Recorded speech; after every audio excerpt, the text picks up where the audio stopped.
I mean, dude, put Moto Limited show on my graphics and let's freaking have a good time. 10-year-old me. Yeah, He's shitting themselves right now. Hacking it. Proper. Champion. Here we go. Yeah, we take free coffee any day of the week. We also take free beer. Yes, thank you. Any athlete will tell you what you have to sacrifice to win is tough. And here's what America's hoped for all year long. Ooh, holy shit, here we go. This is the center stage of Moto Podcasts. Welcome to the Moto Limited Show, presented by Ruse Systems, Street Race Solutions, and Backyard Designs. Live from Brisbane, Australia, here are your hosts, Trent Marr and Nick Still. Show 43 is live. Welcome to the Moto Limited Show, presented by Street Race Solutions and Backyard Designs. Hey Nick, this is Paige Craig, and you are listening to the Moto Limited Show, mate. Every time. You're jealous. Every time. You're jealous. For the live listeners, you would not have heard that last week. If you listened to the archive, you would have already listened to that. But bit of Paige Craig in your life, Nick. You're a big fan. Huge fan. Big fan. It's. I was sad to hear. I was sad but happy to hear they're announcing the third child. So a bit of a sad week for me, but we'll keep on going, Trent. We'll keep on going. Keep doing it. Keep doing it. Keep doing what we're doing. But it's Monday. It's 6 p.m. Australian Eastern Standard Time. We are live on Facebook all around the world. The Moto Limited Show is pleased to be partnered up with Ruse Systems, Street Race Solutions, Backyard Designs, National Lunar, KTR, Pirelli, Queensland Bike 4 Drive, MP Suspension, and iPone Oils, Trent. We are live on the Moto Limited Show Facebook, so join in the conversation in the comments section below. If you are listening live, the archive is also available on Spotify and Apple Podcast as always, and you can rewatch this on the Facebook page as well. And remember, guys, check out the MotoLimitedShow.com. Check out the links to our partners, or go and get yourself some sweet merch, hoodies and stuff. As I said, we keep teasing. We got some shirts and stuff coming. We have the marketing chick and myself, Nick, have come up with a designer shirt, which is going to be left out of your vision until it is live on the site. Last time I did that, there was a sticker there with my head on it. So. It's nearly as good as that. I'll leave it to you guys. So we got the approval marketing chick. It's on now. We're making that happen. I don't know if we're going with a t-shirt or a hoodie. It might be a good hoodie. We'll just try and figure that out. Are you saying I would be better on a hoodie than a t-shirt? Mate, it's not your face personally. Don't take it. Team 17, baby. That's it. So yeah, make sure you check it out. As we said, the marketing chick's done a big amount of effort on that, and we are pumped with how that has turned out. First show of June, Nick. A lot of changes. People have probably seen it on the front end of the show. They're probably, if you are watching live, you'll be seeing it as well on the screen. There's a lot going on in studio here that is different. We are pumped about it. The first thing to talk about, Nick, is our iPone share giveaway. iPone Oils jumped on board this month. Absolutely. They want to be a part of the show, and we are pumped to have them as that. They're giving us an $1,000 recommended retail value on any iPhone product through Link International. You can win that by sharing this live show and every show for this month. So just like the book giveaway. Yep. So just do the same way. It's got to be live. Can't do it from the archive. So if you listen to the archive and you hear this, that just shows you got to listen live. Listen live to get yourself. But yeah. Yep. It's going to be cool. I had to give up my oil giveaway, yep. so you win someone else. Win your very own iPhone oil deal now. So we're giving out oil deals. Nick hasn't got one of these, so check it out. I had to bring someone in to sort that out. We got some iPhone oils on the desk here behind us when the technical wizard himself, transitions the camera over there, and the tires as well will be coming up. Nick, we got a set of Pirelli mid-soft tires, 190/19 rear, and a 80/121 front. I had this written down and I had it nailed in my head, and I just butchered the whole lot. That would have been the tyre of choice for the Sunshine State MX Series. Yes. On the weekend, Trent. That's when we're on the weekend. That would have been the tyre of choice. We're going to have, at 7 p.m., we're going to have a contest. It's going to be a trivia question as asked by one of our in-studio co-hosts, who we'll get to here in a minute. The first person to comment that in will win this set of tyres.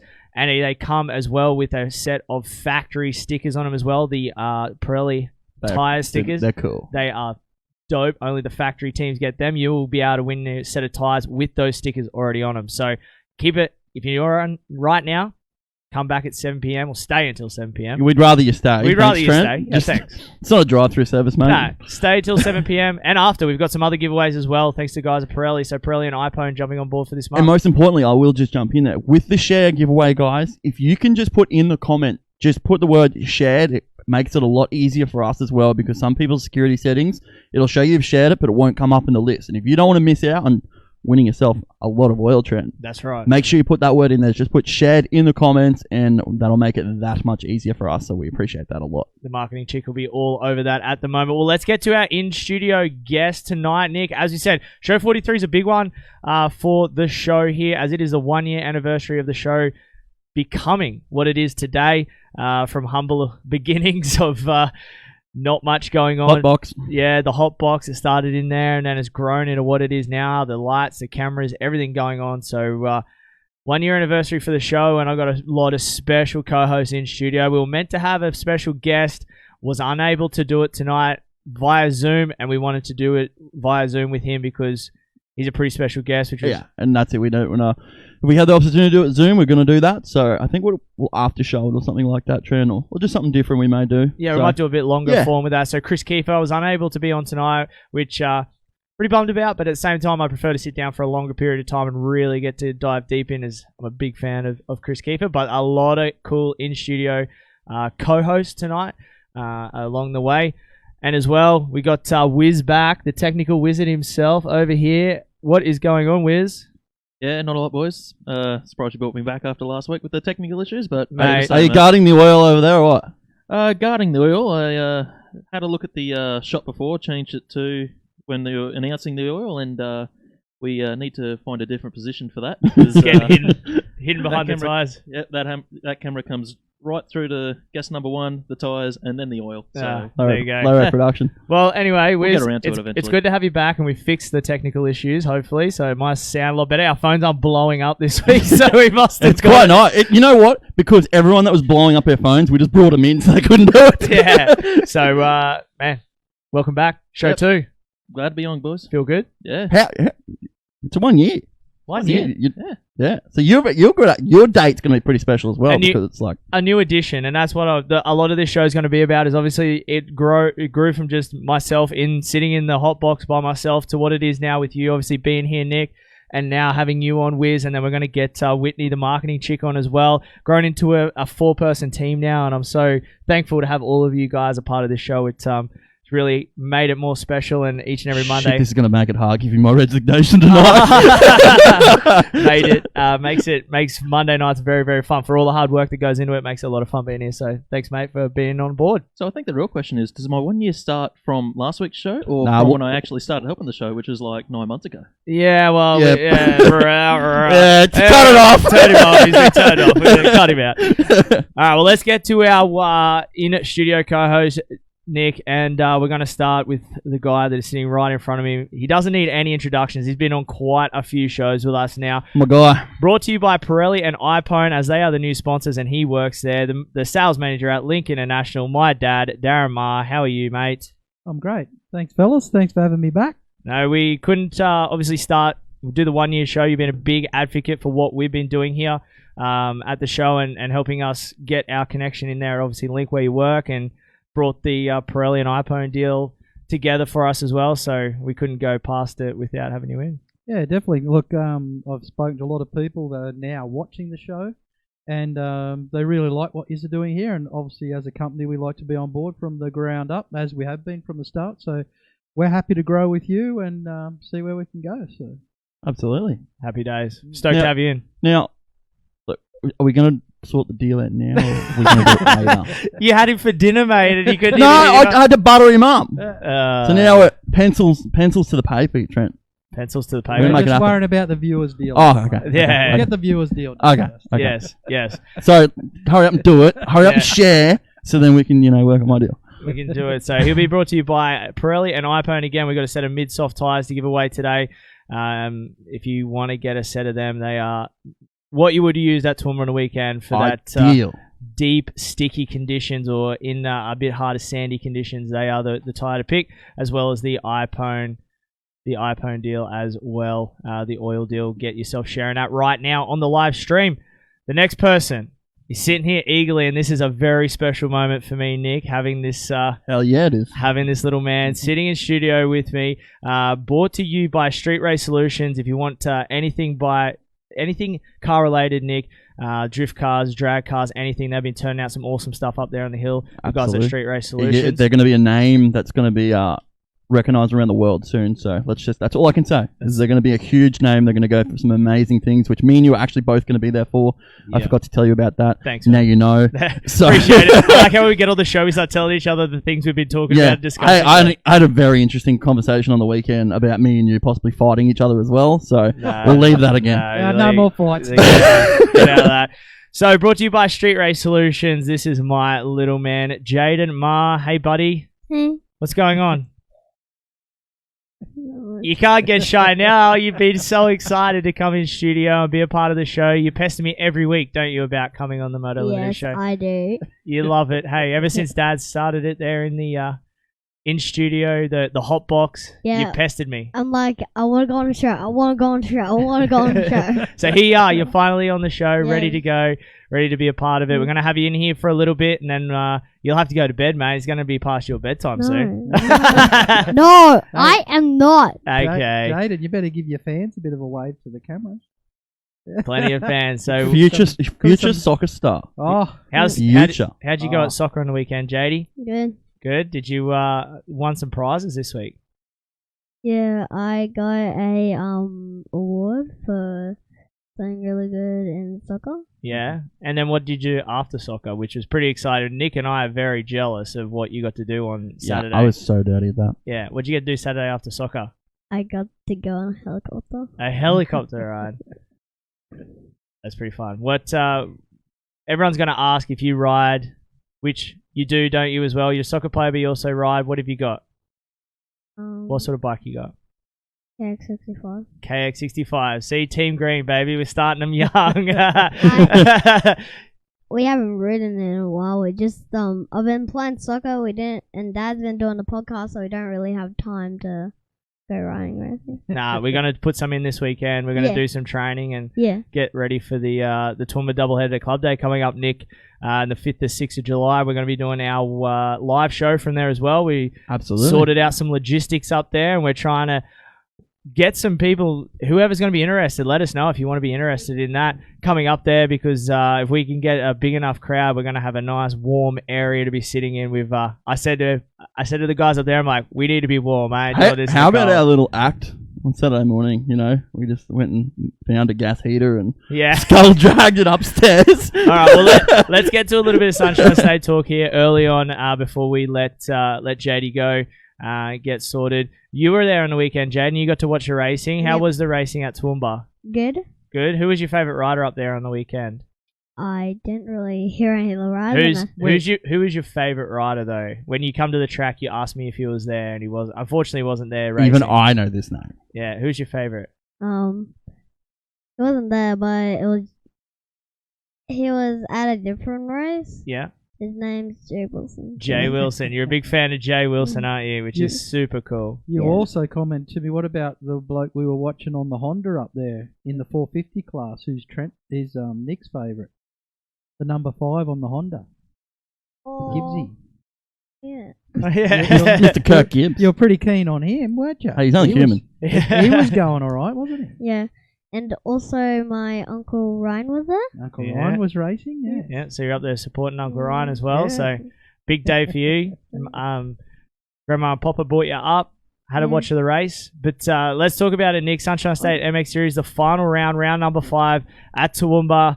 Wrapping up the championship there. Was pretty cool to be a part of that. The Toowoomba track, Nick, as always, they turn it on up there. Absolutely.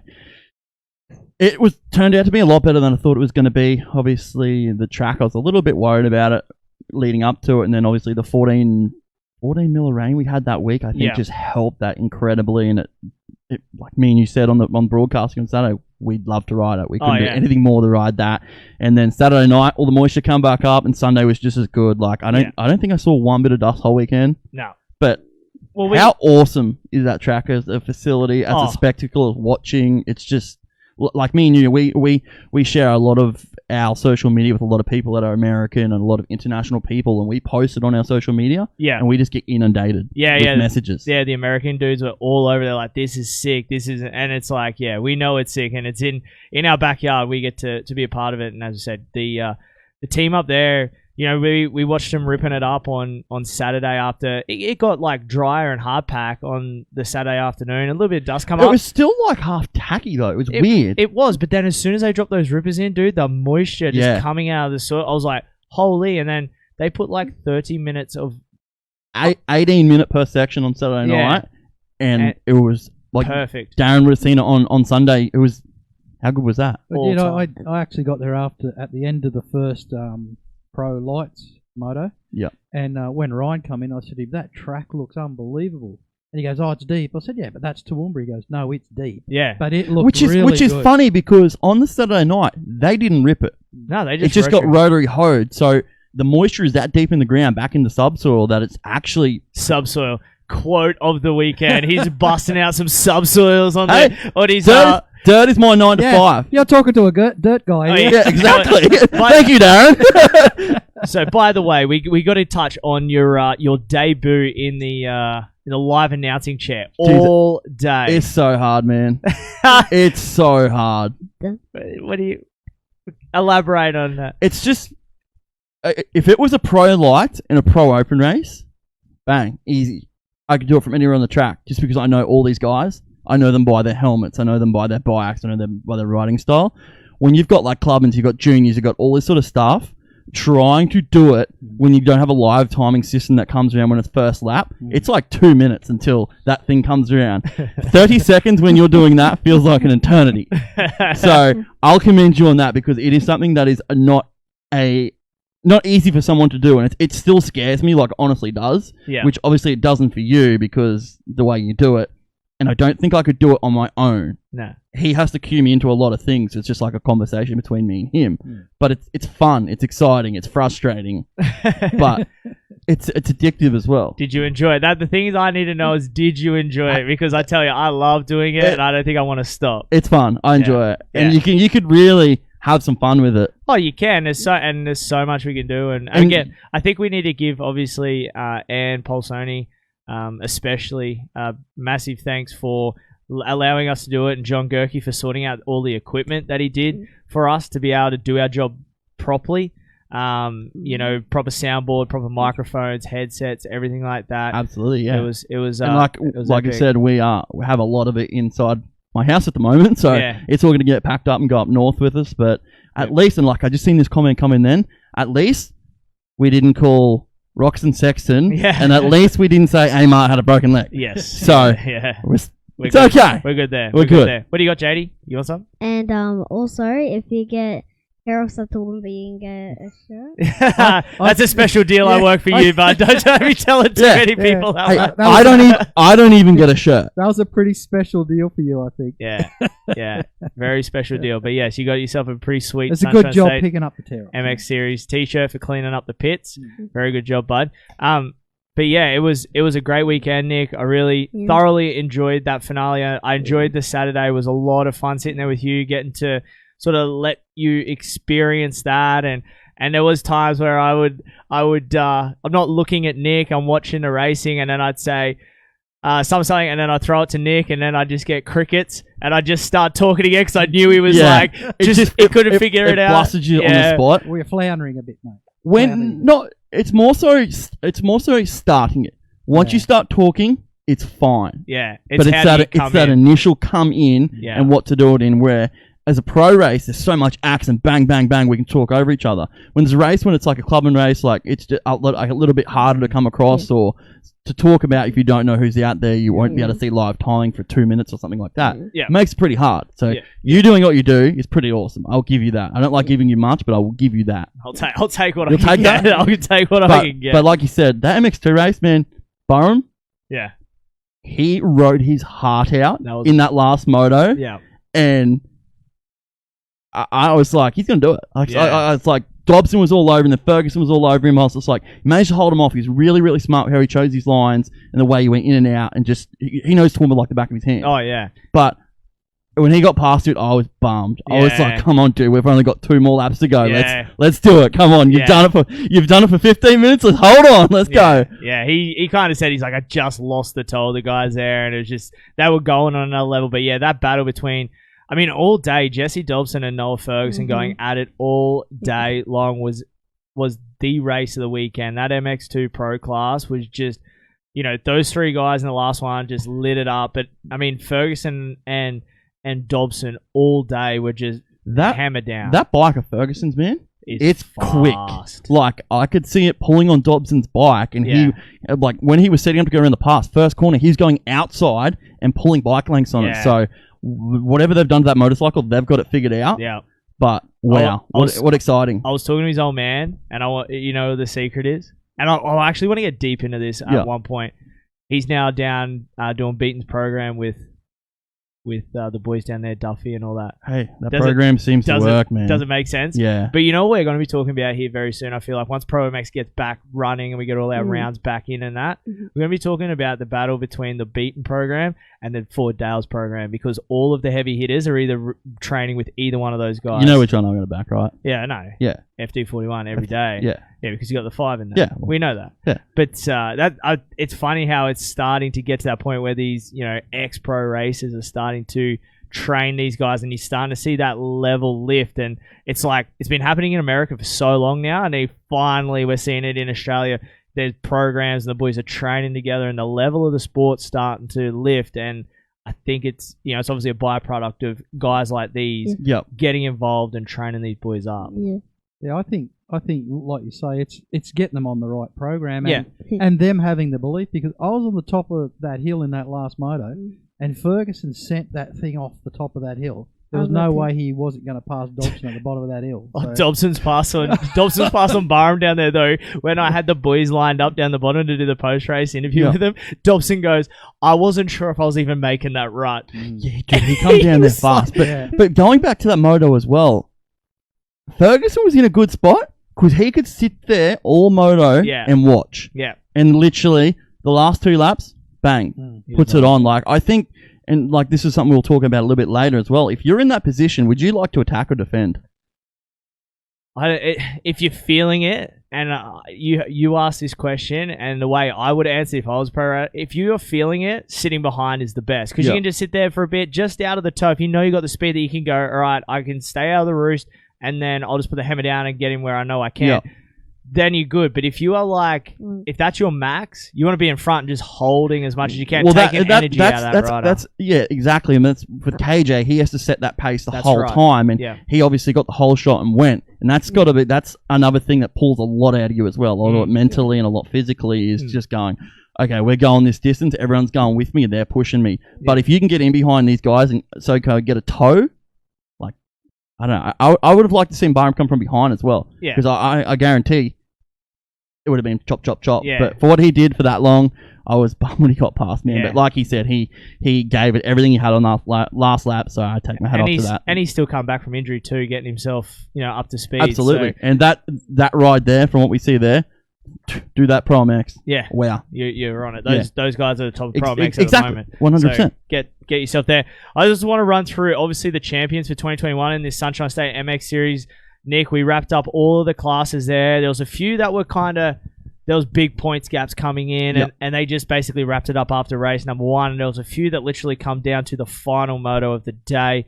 The 65cc classes, we have the younger ones. Nate Perrott took that one out. He had a pretty comfortable lead coming in. Kyle Harvey had a pretty rough day, but that kid pulled it out in the last one. He was laying down in like one of the corners and still charged through to get that done. Downhill speed was fast on that little motorcycle is not okay. Yeah, it was just kid, you have some real issues you need to work out. You were not meant to be going that fast. Yeah, and there's some of those like bigger 65s they've had jacked up, and he just on like a regular one just sending it. So he took that out on his little KTM.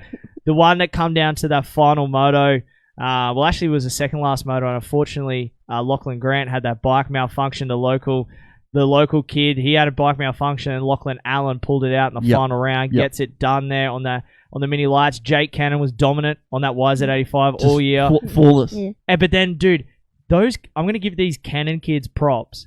They take some hits and bounce back up. Yeah. Jake took a big one, got up, finished in like 3rd or 4th or something. And his little brother, little Louis Cannon, he had a whopper. And I'm talking, he did about 15 cartwheels, got up and just jumped on his bike. It's funny because I've seen Charlie do the exact same thing at Coolum. She took a massive hit. Well, she had a broken collarbone and rode through it, didn't she? Exactly.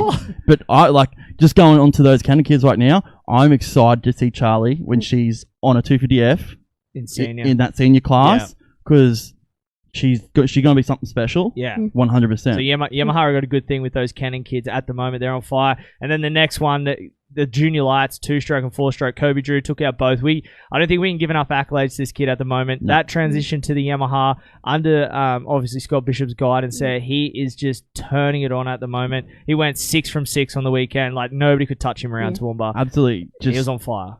Not just Toowoomba, every round. Yeah. I'm excited to watch this kid grow. And like we said, I don't know how many times on the weekend, dude, there is going to be so many Australian champions in that 125, 250 junior lights class. Yeah. Like, we are watching the next generation, and man, it's in safe hands. We're good. Yeah, it definitely is. And then we move on to, obviously, the women's. Taylor McCutcheon went a perfect 15 from 15.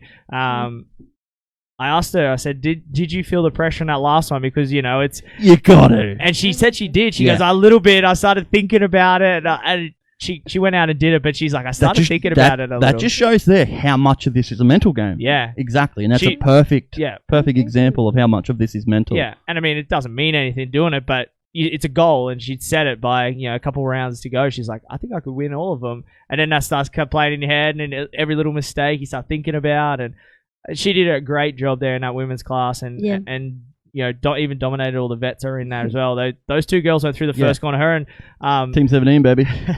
Talia Drew went through that first corner, 1-2 nearly every single time. Nathan Bernard in the vets clubman class. He had to do his work. He was doing work all weekend, dude. Who was the other guy that... Sorry, I don't mean the other guy. Thomas Horton.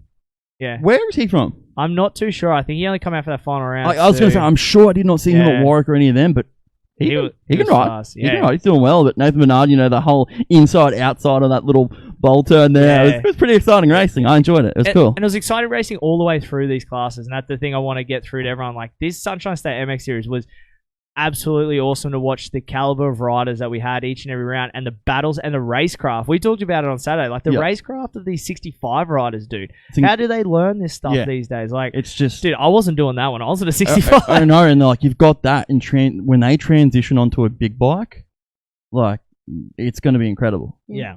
We'll go quickly through these senior guys. Vets expert Shane Seath took that out. He didn't even race the final round. He had a leg injury, but he had 75 points, and he was just hoping that the guy in second didn't win a race, which he didn't. Well, the first one. He had who was in second? Dean Free. Dean. Yeah. So Dean was in, and Dean goes, there was no chance I was gonna win one. Well, I guess 75 points. You can pull 30 if you're for a race win. 25. 25 for a race win. You're pretty safe. Yeah. Well, no. If someone went 1-1-1, if Dean Free had gone 1-1-1, he would have won it on countback. Yes, correct. But that's as soon as he didn't win the first one, it was all safe. over. Yeah. So he was watching. He was actually there. Talking about a pressure cooker. But they're best mates too. So he was like, I was talking to him afterwards, and he was joking about it. He goes, if it come to it, I was going to put some gear on and borrow a bike and go and get like 2 points. Yeah. So it was pretty funny. They were talking about it at the end there over a few beers, which is exactly what we want to see. A bit of fun at the end of it. The Vets Pros, that one come down to the final moto, and Travis Regling pulled that one off, and he was pretty elated. He knows strange for Echo Valley, dude. Nah, he loved it. He was stoked that was there, and he pulled it off. He had to come from a 14-point deficit to pull that off. Yeah, and I think he got him by 3 in the end. So it's a pretty tidy day. Big weekend. Who was Chris Nichols second? Nah, Nichols crashed out of Warwick. It was Andrew Gifford. So it was between him and Gifford. Because Nichols had that big one at Warwick where he got caught under the bike and had I believe he actually had a skin graft as well. And I'm pretty sure he was racing on the week. He did. That's badass. That's what that is. He's quick around there. Oh yeah, tough as tough nails. as nails. Like after the Warwick incident, he wanted to get up and keep going, but there was the medics that were like, "Bro, your jersey's like melted into your back." Skin, I heard that. Yeah, that's scary. That MX1 Clubman. Now this one was tight coming into the final round. There's one thing I want to explain. People are looking at the points or anything like that. In the points, Jaden Sharp, part of the Rising Motorsports crew, who we had another fantastic night with them on Friday night. I don't know how we end up fighting them at the pub, but we do. He actually won it, but because you have to do 4 of the 5 rounds to claim the championship. What's your thoughts on that? Well, I mean, it's a rule. It is a rule. Do you like it or do you not like it? That why you like this? Yeah. Why you doing this? I don't know. My hands thing. I don't know what to do with my hands, JD. You're getting called out by your son. I know. See, he's starting to open up. Yeah, I don't know. I mean, it's a rule. Like they've got to put a rule in there somewhere. It used to be 6, didn't it? Well, I mean, it used to be... Or no, like 75%. 75%. Yep. Yeah, and that's why I was like, wasn't it 75%? Then I'm like, well, where do you draw the line at 75%? That should pretty much be 4. That's not great math, but, whatever. Yeah. I know math. I'm the one who's the math boy over here. You are the genius. Yes. I don't know where you get it from, not Dad, because he has a hard time putting the points together at the end of the day here. That's why we have calculators on our phone, mate. That's why... Mum's the smart one. Oh, is she? Mum's the one who knows maths, actually. That's where I get my maths thing. You're not too bad in the kitchen. Talk about that now. You've been railed by your son. Yeah, right. You might have to go soon. No, I'm not going. All right, that's enough. Oh my God. So MX1 Clubman came down to literally 3 riders in that final. 4 points separated the top 3, and Matty Pop on his return to racing comes and takes out the championship. It's funny, he hasn't had a real good season either. He was laying down at Harvey Bay. Well, he broke a collarbone at Harvey Bay, so he basically, I think he got 1 race of points, or maybe even did it in the first one. Yeah, he did. Missed the second round, and then he just luckily started the first round to make him eligible too, because he had 0 points. Yeah, but because he entered and started the round, he technically did that round. So he gets it back on fullback. Yeah, so Dad, can you stop doing this? Sorry, mate. Please. That's a win. Yeah, so Matty Pop gets him in the final moto. And literally 4 points separated those top 3 guys, which was insane. Riley Fitzpatrick takes out the MX1 and MX2 expert class, so he'll be looking to get to that pro class next year and start battling out with the boys up there. A lot of these guys, when they move up, dude... They'll be fine. Yeah, they'll be fine. They're good. Him and Campbell O'Donnell. That Campbell O'Donnell kid up there on the weekend, he's a Toowoomba kid. Yeah, he was. They could not even touch him up there. MX2 Clubman was taken out by Aiden Gordon. He had a massive point lead going in the final one. He had a pretty rough day. He had a big digger in qualifying, and then not so great first moto, and then started coming through the pack. He starts rough a little bit, but he got the championship done in that one. Then we go to the pro classes, Nick, and Lockie Latimer takes out the MX1 Pro. Yeah. With Jai Walker not being there, he my boy. Yeah, had a bit of a rough weekend last weekend and decided to sit out this one. So he's apparently it was pretty big. Yeah, so he didn't show up, but Lockie takes that one out. And then, dude, the MX2 Pro class has been the most insane in points. Levi Rogers and Jace Cosford go into the final weekend, 5 points apart. Jace Cosford crashes, I think, 3 times in Moto number 1. What happened Moto 3 for Cosford? I'm not sure. He crashed twice. He did crash Moto 3? Well, he crashed going up the hill in front of us. Yep. Yeah. Was it a big one? No, he just slid out in the rut going tucked off it, the top. Yeah. Yep. Well, but I think he crashed like 2 or 3 times in Moto 1. Yeah. And then I'm like, all right, so now Levi Rogers has got the upper hand here. Then Levi Rogers cartwheels halfway down the start straight off the start of Moto 2. Not ideal, no. No, and then I don't even think he finished, or if he did, it was well back. And I was like, this thing, I'm not even doing championship points. I'm just going to wait until the results come, because those boys, so Jace Cosford actually end up winning it by, there was only a handful of points in the end as well. Who got second? Levi Rogers. Yes, okay. Yeah. So Jace was he Cosford present? Was he around, or did he get hurt? I just was talking about. Did he get hurt? No, I think he came out in the final one. He raced the last one. He did. Okay, awesome, sweet. Because I seen Dylan Wills had a crash in the last moto as well. Yeah, Dylan Wills had a crash, but that class was huge. And when me and Papa were up at the top of the ramp, first time when one of the bikes went over, me and him just got smoked by rocks. Remember? Yeah. Remember, we just got smoked by rocks. They got off the edge, we're getting smoked by rocks. Oh, jeez. Latimer was landing out wide and just roosting back up the hill and getting everybody, wasn't he? That's cool. Part of the motocross scene. Yeah. But dude, great series. Stoked to be a part of it. Hopefully we're back in 2022 doing it again.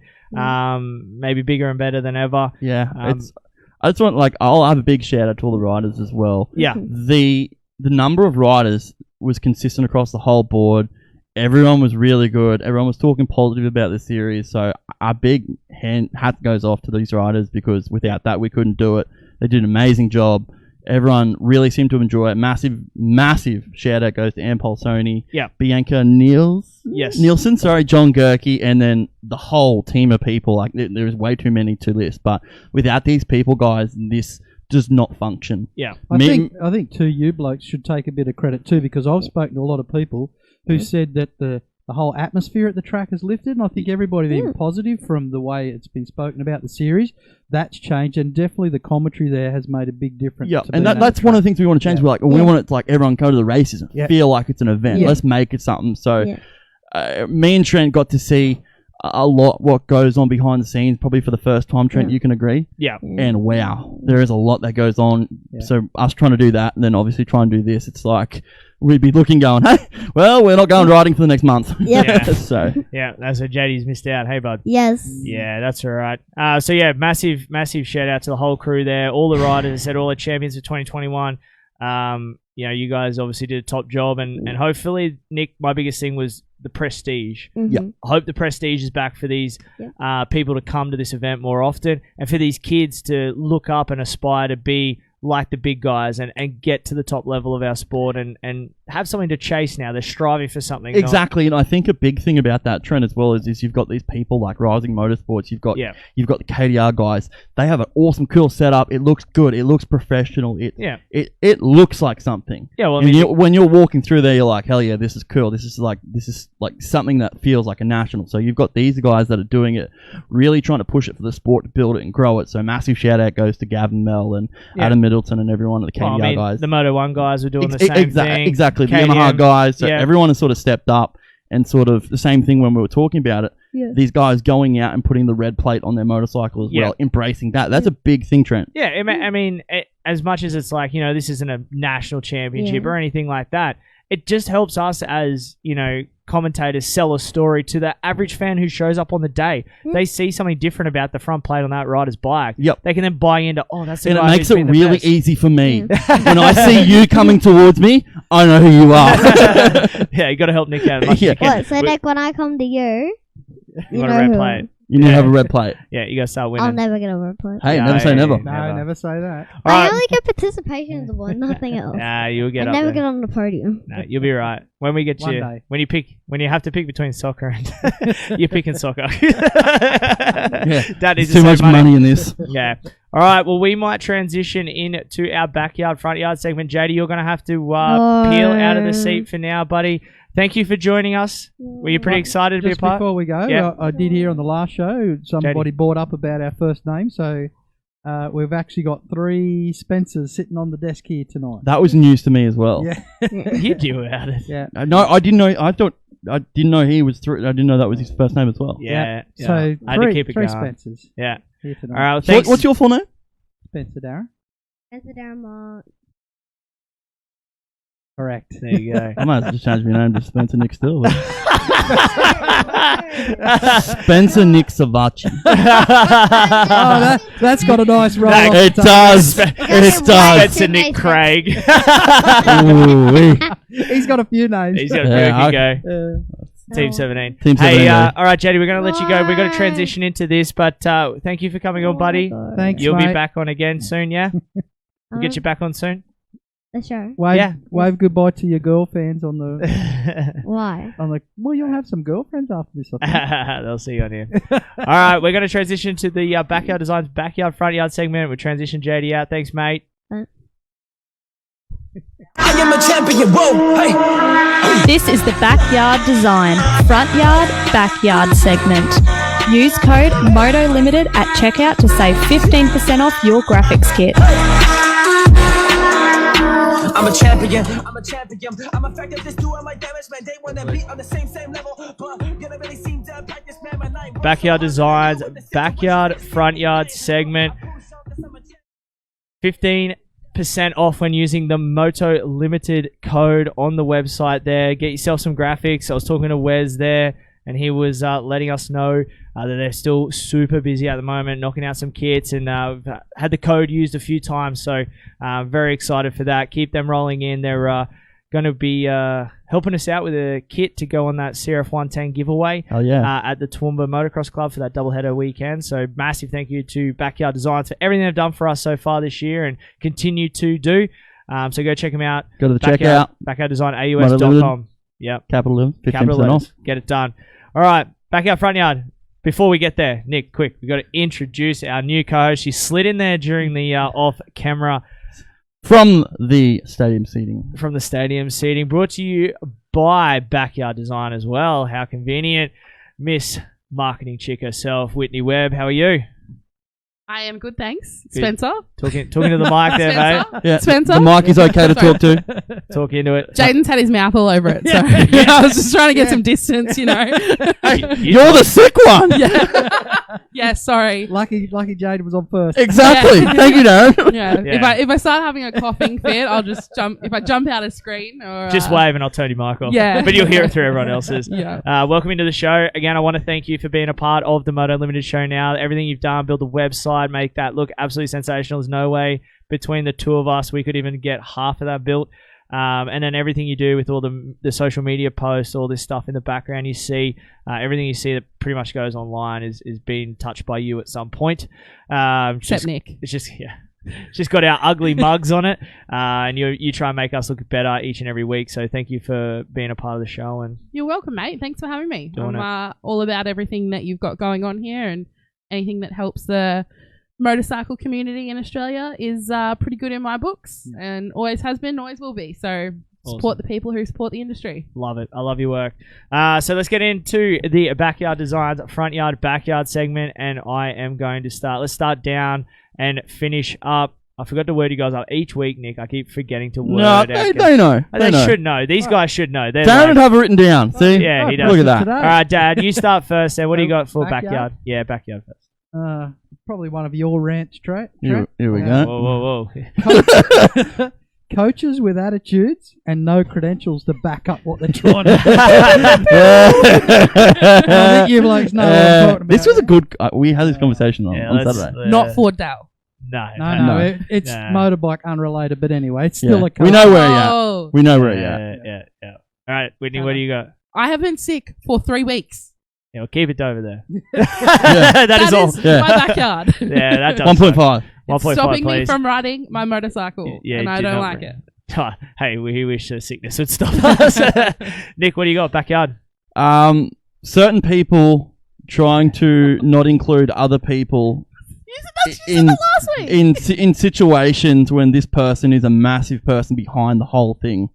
So very cryptic. I have to call it cryptic because I don't want to name anyone out, but it's pretty disappointing when someone feels like that, considering the work they do. So that's all I'm going to say is let's just all be nice to each other. I was on the wrong wavelength. Yeah, you see what I mean? Like, let's all be nice to each other and make it happy, because I don't like anyone feeling like that, because that's pretty disappointing. So that's me. What about you? What's down in your life, dude? Down in mine. Each week I keep saying riding. I can't say it this week. No, you can't. No. Being down, I really do not have anything. I mean, I have things, but I think I've ranted. Great radio, bro. I've ranted about enough. Nah, I'm not down on really anything. All right. So Darren, good. what's looking good? Well, probably Apart from the me. weekend. Like, I don't go to much motocross now. I've probably had my fair share of motocross down through the years. But actually being at Toowoomba on the weekend and watching the racing was great.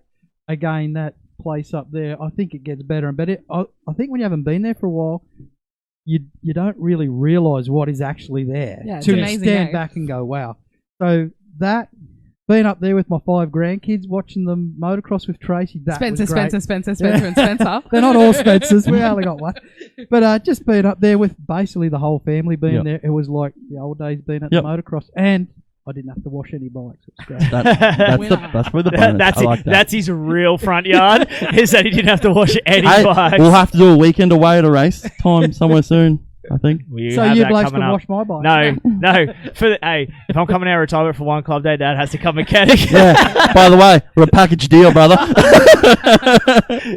Now, don't worry about a boot deal. I need that bike wash. I need that deal. bike wash. Just pull that filter out too, Darren. It's bogging a little bit.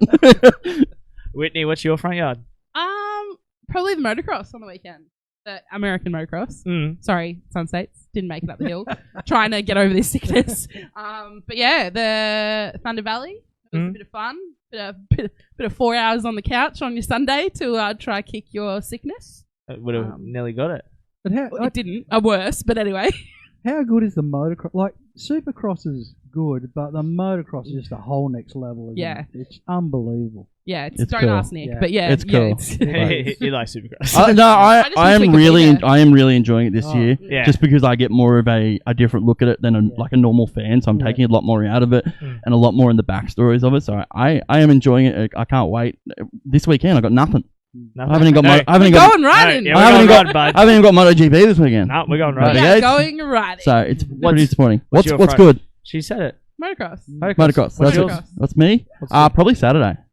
Yeah. Saturday's obviously getting to do that with you. That's as scary as it is exciting. It is fun. I do enjoy it, and it's something I want to get better at and keep doing. So that's probably front yard because it's something I don't do usually, and it's something that's different. So it's scary. It's putting you out of your comfort zone, but it's fun to get out of your comfort zone every while and then, every while. So yeah. What about you? What's good? This.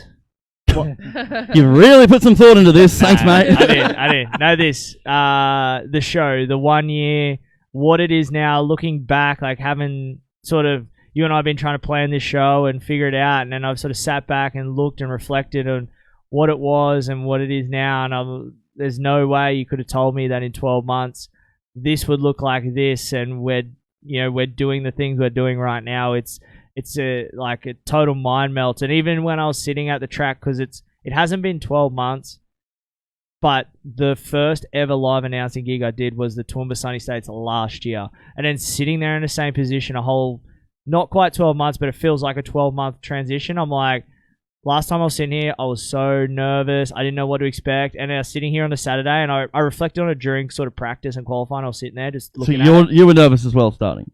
Like, I mean, I was. Like, I didn't know if I was going to be any good. Like, we were doing this already, or I was doing this already. Yeah. And I was like, well, I can do this, but can I do that? And then I can understand where you're coming from. But it just hit me. Like, as soon as it hit me, I was like, I love I'm not going to lie. Like, even when I walk to the track or something like that and get acknowledged by people that I don't really know, or people come up and say they love it, or like walking past one of our signs with our name on it, it's just like, this is cool. I got one. I actually just remembered I had two, and I was like, I'm sitting here racking my brain about the other one.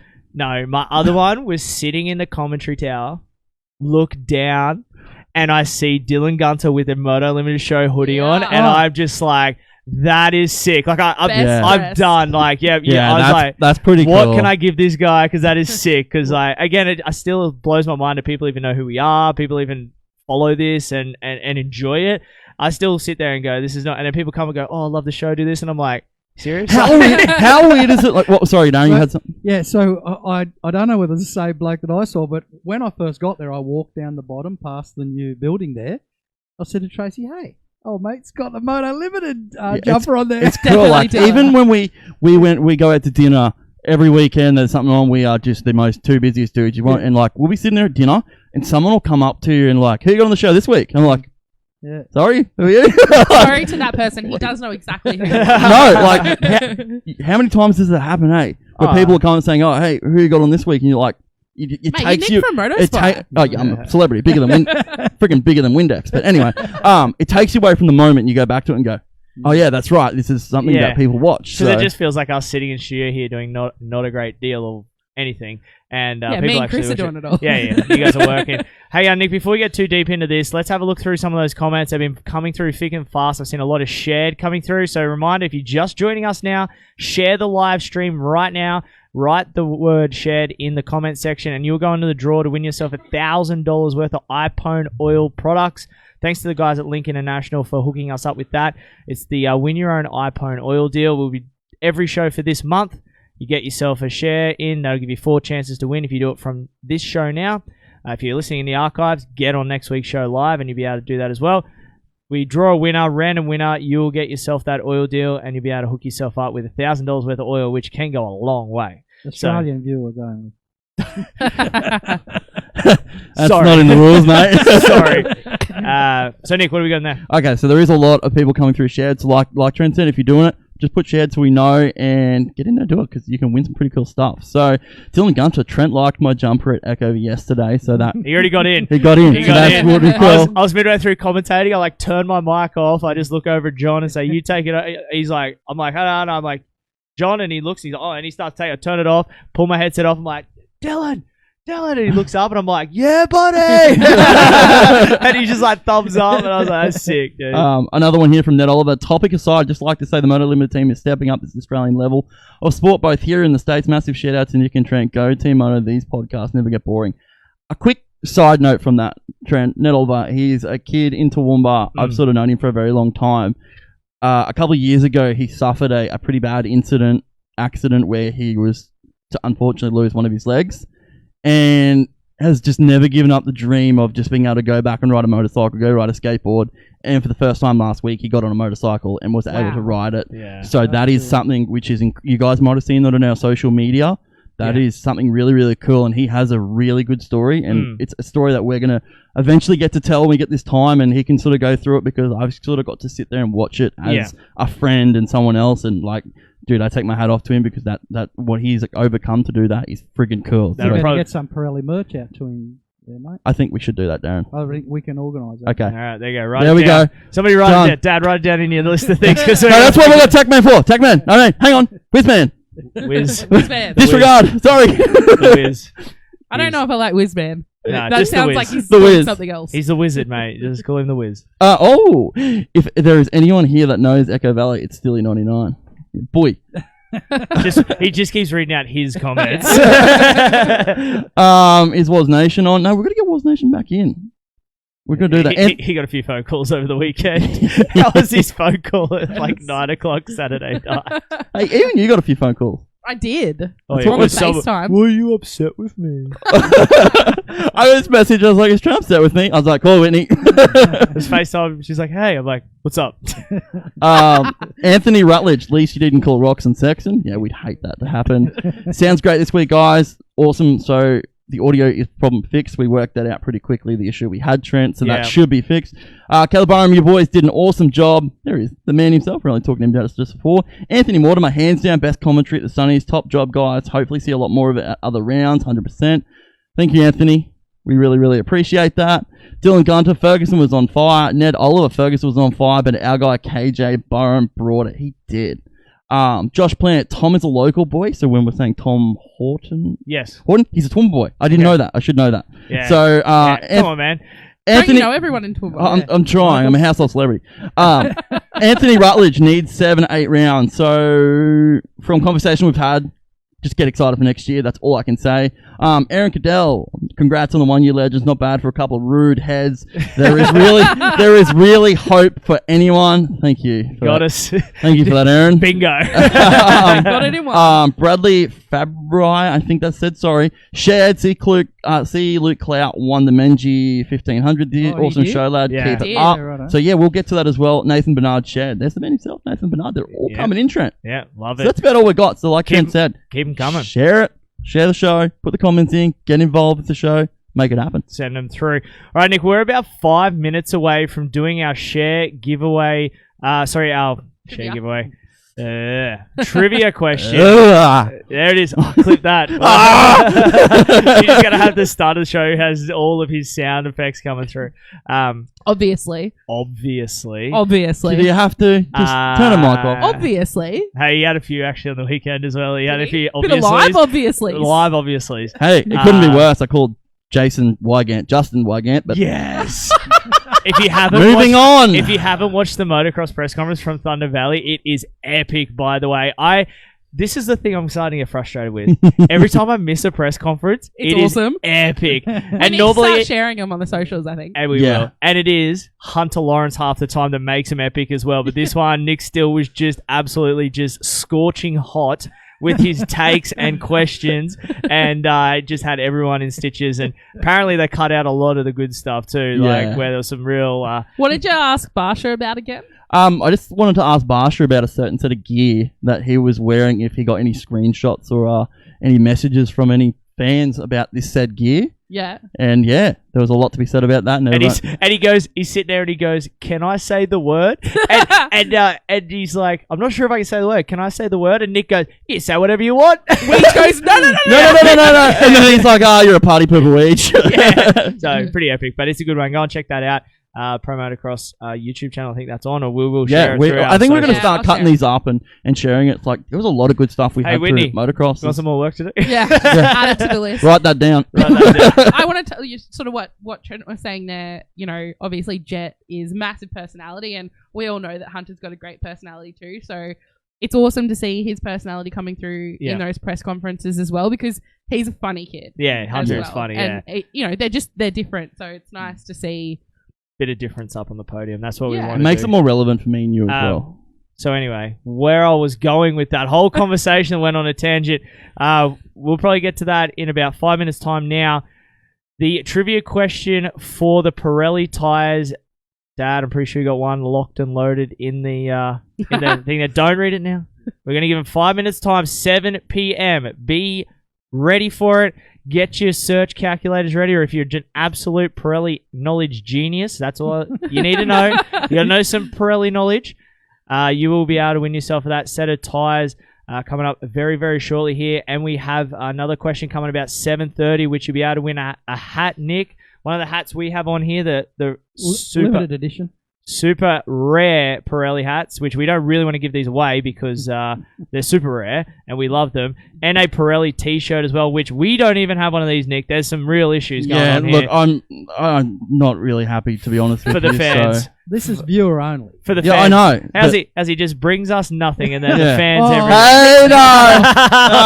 Wait, how's the guy looking for another deal? I don't know. He's not. Hey, he come with open arms this afternoon. He come bearing gifts again. We are going to look very decked out of the Queensland titles this year. Very debonair.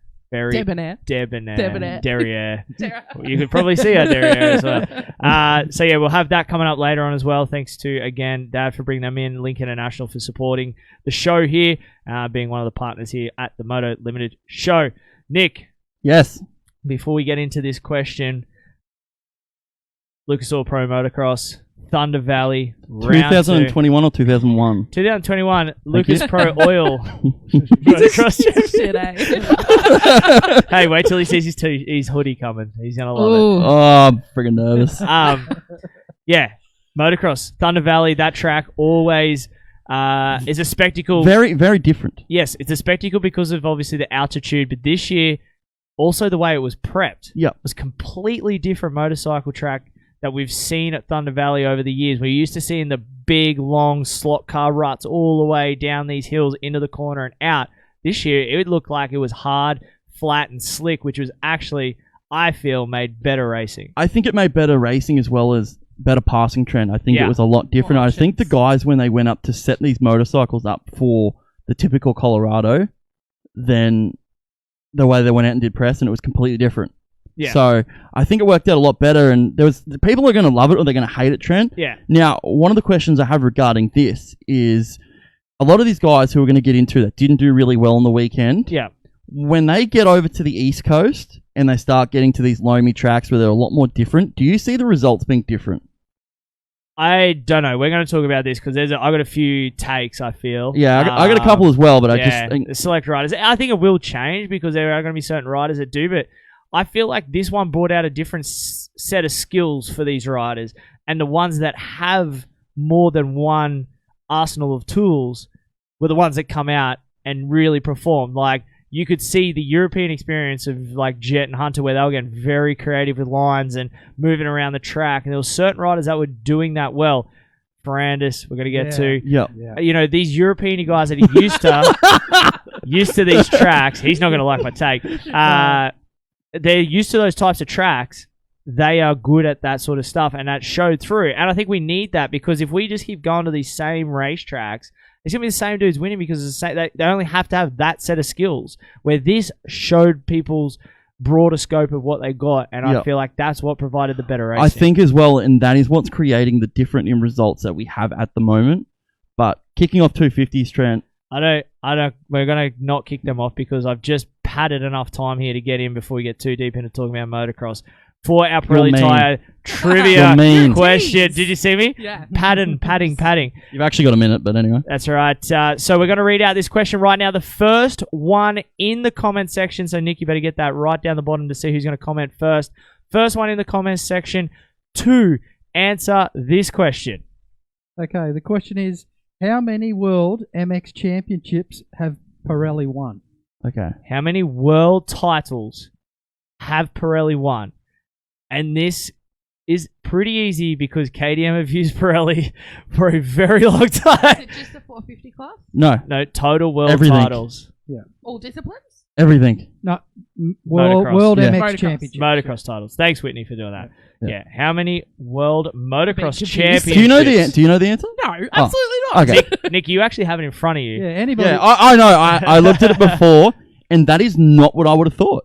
Yeah. So, so we'll just, It's a number. More or less. yeah, we'll wait till It's the a number? It's a number. I'm shocked. we'll wait for the first one to come through. That's Oh, correct. they're coming through. They're coming through, but they've missed. Everyone's missed. Everyone's still As missing. soon as I see one, we will get into it, Trent. But let's Yeah. go back to 50s. I think the biggest talking point from the weekend is obviously Jeremy Martin comes out broken scaphoid in his wrist. There's a few other injuries that he had carrying on, which he's sort of alluded to now, and he's out for the summer. Yeah. That's Sad. disappointing. Scaphoid too. Different. How disappointing is that considering Alex? We lost him with a broken hand only a couple of hours prior. Yeah. It's how Martin unlucky brothers. is it for these Martin brothers? The Martin brothers' luck is, not the greatest this year. I'll tell you what, but leading up to that, how good was he riding? Yeah. That bloke is just built for motocross. But but the other thing is too, is that that injury that he's now sustained, he already kind of had that, Yeah. and that's Yeah. what we were worried about. Is he was good, he was managing it, but that one crash, and it's all over because it was already super. Apparently, leading. Someone just got super close to getting It's all right, it mate. We're doing a show. We're doing a show here. Yeah, so I let's want to just tell them so people don't stop commenting because Hey, nobody's right yet. comment as much as you want. I'll tell you the first one is right. Don't listen to him. It's disappointing for Starr as well. Yeah. Sort of with his hopes of what's going to happen with him. I think this is probably going to affect it maybe a tiny little bit. We got a winner. But Yes. that's the case. So, yes, we do have a winner. We do have a winner. Nick, let's announce that before we get too much further into here. The first commenter, Dad, Corey Glock, has got it right. 74. Corey Chock. Is it Glock? No, it's Chock. Chook. So, yeah. Corey Chook. Corey Chook, sorry. Oh, so, we're sorry. 74. So, he wins himself. Yeah. A set of Pirelli tyres mid-soft. And right, if you can see in that camera, on that shot, they're hanging up over behind us there. Yeah, they're behind Dad there. We'll get the tech wizard to show it over for you guys now. So it is there. The Pirelli tyres with the factory tyre stickers on it. You have one. You set a set of tyres. 100, 90, 19 rear. 110, 90, 19. Is it a 110 or 100? It's a 110. Is it? Yeah. You sure? It Look should at be that. it You should can be a see him in the 250, shot. 1. 451. Yeah. Okay, so 110, 90, 19, my apologies, and 8100, 21 front. So 74 world titles. You 74. for real? I That's told you it was like I heard the number. I was like, Yeah, but wow. guys, like, they're made in France, aren't The tyre? they? Yeah. No, well, Pirelli's Italian, Indonesian. Yeah. But the actual Italian. motocross ones come out of Brazil. Brazil. There you go. But not only that, KTM factory racing in Europe run it, and how many world titles have they won alone? You could have just added them up and been very, very close. The majority of riders in Europe nearly all run Yeah, Pirelli. So, their motto is "We sell what we race." So, if you want to get a set of Pirellis, if you didn't win a set, go and buy a set of Pirellis today. They're available at any retailer. Go and check them out. We have the link on our website now. We need to. QB4. You go to QB4, get them from QB4. Go to QB4? Yeah, Queensland Bike and Full Drive up there on the hills. There's a lot of QB4 riders getting around there at the top of the order on the weekend. considering too. it's Toowoomba made, doesn't surprise me much. But Yeah, but that's dang. But before we're going to go back to motocross. Yes, let's go. Okay, but before we do that, I'm just going to acknowledge from Mark Hughes. We have shared. How are we able to watch AMA outdoors? Now we can sort of tell the news that there is hopefully by round 3 going to be a better way for Australia to to view this. So just keep an eye on social media the next 10 days. I think they're going to try and announce it, and it's going to come out, and that's probably going to save everyone from using these third-party websites or VPNs and stuff. So yeah, just watch out for that, guys, because there is something coming for sure. So yeah, Corey Chook, congratulations on winning yourself a set of Pirelli tyres. We'll have, in about 30 minutes' time, we will also go to our trivia question for the hat and the shirt. I'm sure Dad's quickly writing one of them down.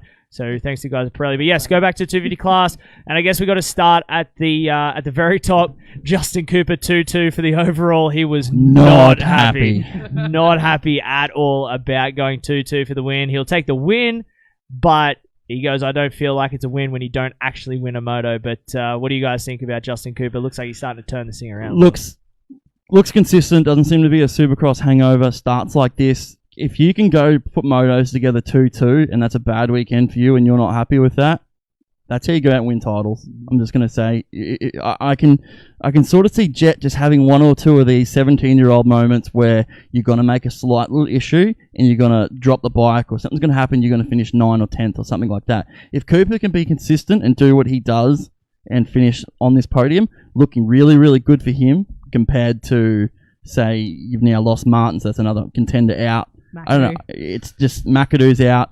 Yeah. I think Cooper rode well within himself. Yeah. And he does have that consistency. I just don't think he has the outright speed of some of them other blokes. And yeah, he'll be consistent. He'll be there at the end, which proved what happened on the weekend. But I just don't think he has the raw speed of Jet and a few of them other blokes. No, I don't think anyone really has that raw speed of Jet, but I'm just hoping if Jet's going to put this championship together, it's got to be very, very consistent. Whoa. He was the fastest qualifier. He has the speed. No, the raw speed. We're talking. Anyone can go out there and do a fast lap. Not Trent. the cook speed. Yeah, no, but he's the raw speed. Yeah. No, he even said, he goes, I'm not quite where I want to be as well. So he was really concentrating on the Supercross title, got it done. So we're talking about Jet. No, we're talking about Cooper, mate. Oh, I was talking about no one's going to have the same raw speed as Jet. Yeah, I know, but He's arguing with you. Are you shocked? Yeah, no. Anyway, so I think you've misread what I said, but anyway. No, so anyway, Justin Cooper is who we're talking about. He looked good. Yeah, he looked good. But do you think Justin Cooper's got better raw speed than Jet? I think he will, but not at the moment. Well, I mean, so don't argue. Keep going. Out-qualified him.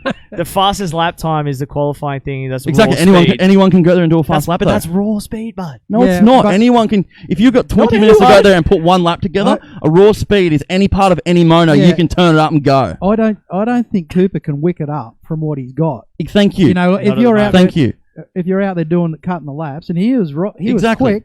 But there's other blokes that just could peel off a couple of quick laps. Jet can just turn this thing up, and he even says it, hey, I can send it if I got to send it. Yeah. So I go back to thinking about Supercross.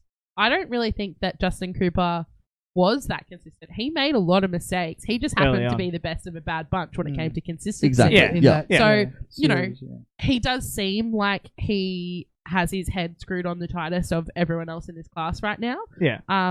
But, Jet has something to prove when it comes to the maturity aspect. He's already come out. He stamped and said, hey, I put the work in. I'm not just sending it every week. Yeah. I've been told. I find as well with Jet, his media, his interviews. It's got better. It's different, isn't it? Yeah, really different. Yeah, well, I mean, he's doing it more too. The more you do it, the better you get at it. But like his mindset seems to change a little bit now too. Yeah. I think in the way he acts and the way he does. I think he's been pulled up. I think the same thing. The Mosman thing, I think was getting a little too far. Yeah. And I think probably someone's put the reins on. I reckon you're right. Yeah, Honda marketing would have had something to do with that for sure. But I mean, Jet too, like that maturity thing we talked about. He said that in Moto 1. He goes, I just did not have the speed in Moto 1, and I wasn't going to push it. I'll get fourth. And as he come out and said that in the press conference, he goes, those boys were smoking me in the first one. I had nothing for it. And that's the maturity I think we're going to see. And everyone's sort of like waiting for the other shoe to drop for Jet. I'm starting to think maybe it won't, because if you have more rides like that he could have, that's going to win him this championship as well. He still has a red plate. He only just has the red plate, but he still has that red plate now solely to himself. The one thing that's going to lose that, though, is just these little freaky low percentage things Sorry, that he's at happen. 10 points. You know what I mean? Yeah. Like, that's what worries me. But I think he might be a little bit different. I think that stuff might have been cleaned up. Yeah. Remember, Justin crashed in that sand section at Daytona. Like he had little low percentage crashes. Little, Well, I mean, the all through guy. Supercross. Well, the guy that was meant to have the maturity to go out and win this championship is out. Yeah. Exactly. So there's no gauge here. I think what Jet is trying to do is pull this thing off, and he's going the right way about it right now. And I think we're going to see that. And his skill set that he has, he showed it. And then when we get to these rudder tracks, he's going to be just as fast. Hell yeah. He has a broader scope than a lot of these riders. It's just being 17. Everyone's scared about him being 17. I think we need to probably just woo that up a bit. Exactly, but I think, like you just said, moving on to these other tracks, Hunter Lawrence is going to get better, and he's going to get better really quickly. Yeah. But he's already 10 points up on the whole field. Yeah. It's a long summer. I'm not even looking at the points. Yeah, but those guys are going to keep chewing them back. And if Jed's keeping that consistency, having this head start leading in, could be the thing that helps him at the back end of this, being like, I started up here and just kept going with it. And you guys would get some on me, but then he'll have his breakout rides and just absolutely dominate if he does. And I think this advantage he has right now is probably going to be a big advantage leading into the final, as long as he doesn't do anything silly. Yeah. Sorry, you go. Yeah, I think you've commented on a couple of shows back about, what Jet can do on a bike. And I watched a telecast where Grant Langston was commentating. And Grant Langston brought that up. He's like, look at the way he's going through some of these rollers where other people are struggling. And he's just tapping the top and of that's them. where I pull this. That's where I pull this raw speed thing from. Because if you go watch press day, you go watch qualifying. He's the first person to usually put these things together. Yeah. Same as Supercross. He's the first one to do these little lines or these little things that he can see, which just complements his riding style. That's what I think splits him differently and gives him that little edge over everyone else. I don't think they can pick up on that, or if they can pick up on it, some of them just don't want to send it. Oh, they can't execute it. Exactly. Yeah, they can't. It's just an art. It's an art. It's poetry in motion. But when we talk about riders with maturity, I think the most mature rider that's in this field at the moment is Colt Nichols, and he doesn't have the speed. No. But what he's doing at the moment is obviously, if you go back and look at his lap times, he is consistently doing the same lap time every lap. And if you're not going to have the fitness to go push run with these guys, if you do that, you're going to find yourself just clicking riders off, clicking riders off. That's exactly what's been happening for him. You can get a crap start, and you do that. You don't push, just get your lap times, hit your marks, perfectly roll yourself. You're going to find yourself top 10, top 5 pretty quickly. You're going to get yourself exactly. Spot, and I think that's what he's doing. He's not going to win the championship like this. There's no way. No, but if he's having 3 bad rounds or something like that, or his fitness is a little bit off, doing that technique is the best possible outcome for what he's trying to do. Yeah. So are you thinking that he's not as fit as I'm thinking he's a little bit off with his fitness at the moment, or something that's just not clicking. He doesn't seem to be executing the way I thought he was going to. Same. But what he's doing, like I said, go back to the lap times, look at it. It's bang, bang, bang, bang, bang. And he might get a bad start. Doing that and being really, really consistent, that's what's getting him to the front. I'll tell you what was good. How good was it watching Jet and Hunter going 2-3 at the start there? It's cool. Like, yeah, here we go. I just wish they were a little closer together. Yeah.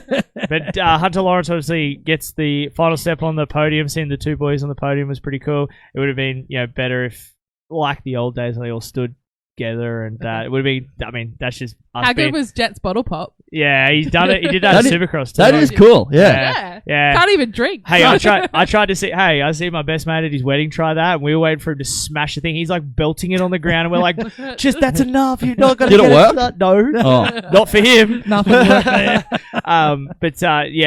He's on fire. But yeah, having Hunter up there as well. Hunter rode more consistent in the press conference. Nick, he still isn't pumped with the way he's going, but he is building, and this is what we need to see. He did the exact same thing in Supercross, got better and better and better. And as they've all come in and said, this is going to be a massive building year for Hunter Lawrence. And I think he's ticking a lot of boxes that he's going, and I can see him definitely getting moto wins for sure. Before the end of this thing's over, he's getting moto wins, Trent. Yeah. He will very surely. And I think it's going to come on those rough technical more tracks. The European tracks. Well, yes. I mean, Redbud. I think we all have him penciled in at Redbud. We've seen what he can do around there. I can see just Jet sending it too. Yeah, dude, LaRocco's the lead. It'd be nice to have the horsepower to get over it. Give him a run up so we can see him hit it. Because they put that wall in the other year and it was struggle. Well, it's funny, going back to the track, they actually cut a few singles and cut a few jumps down at Colorado, obviously these 250 bikes have a lot of a bit of a difference in the altitude, so you lose a lot of horsepower. They actually had to go out there, Trent, and cut some of this stuff in, and so these 250Fs could get over it. Weege was saying in the commentary that a lot of the guys are revving the bikes up in the air, just so they don't bog when they land. Yeah, well, exactly, and I think they actually lift. Like, these things all have CDIs and all these weird things to make their bikes rev out higher, and I'm pretty sure they actually lift them up. Yeah. So they push a bit further than they can. I think that's why you see bikes having issues like boiling fuel and all that sort of thing, because it's a rough thing. Kate Clayson said that he had fuel issues. Yeah, well, exactly. Mosman's gas, apparently that's what his issues were, and Pierce Brown's was similar. And a lot of those issues can come from doing that. Yeah.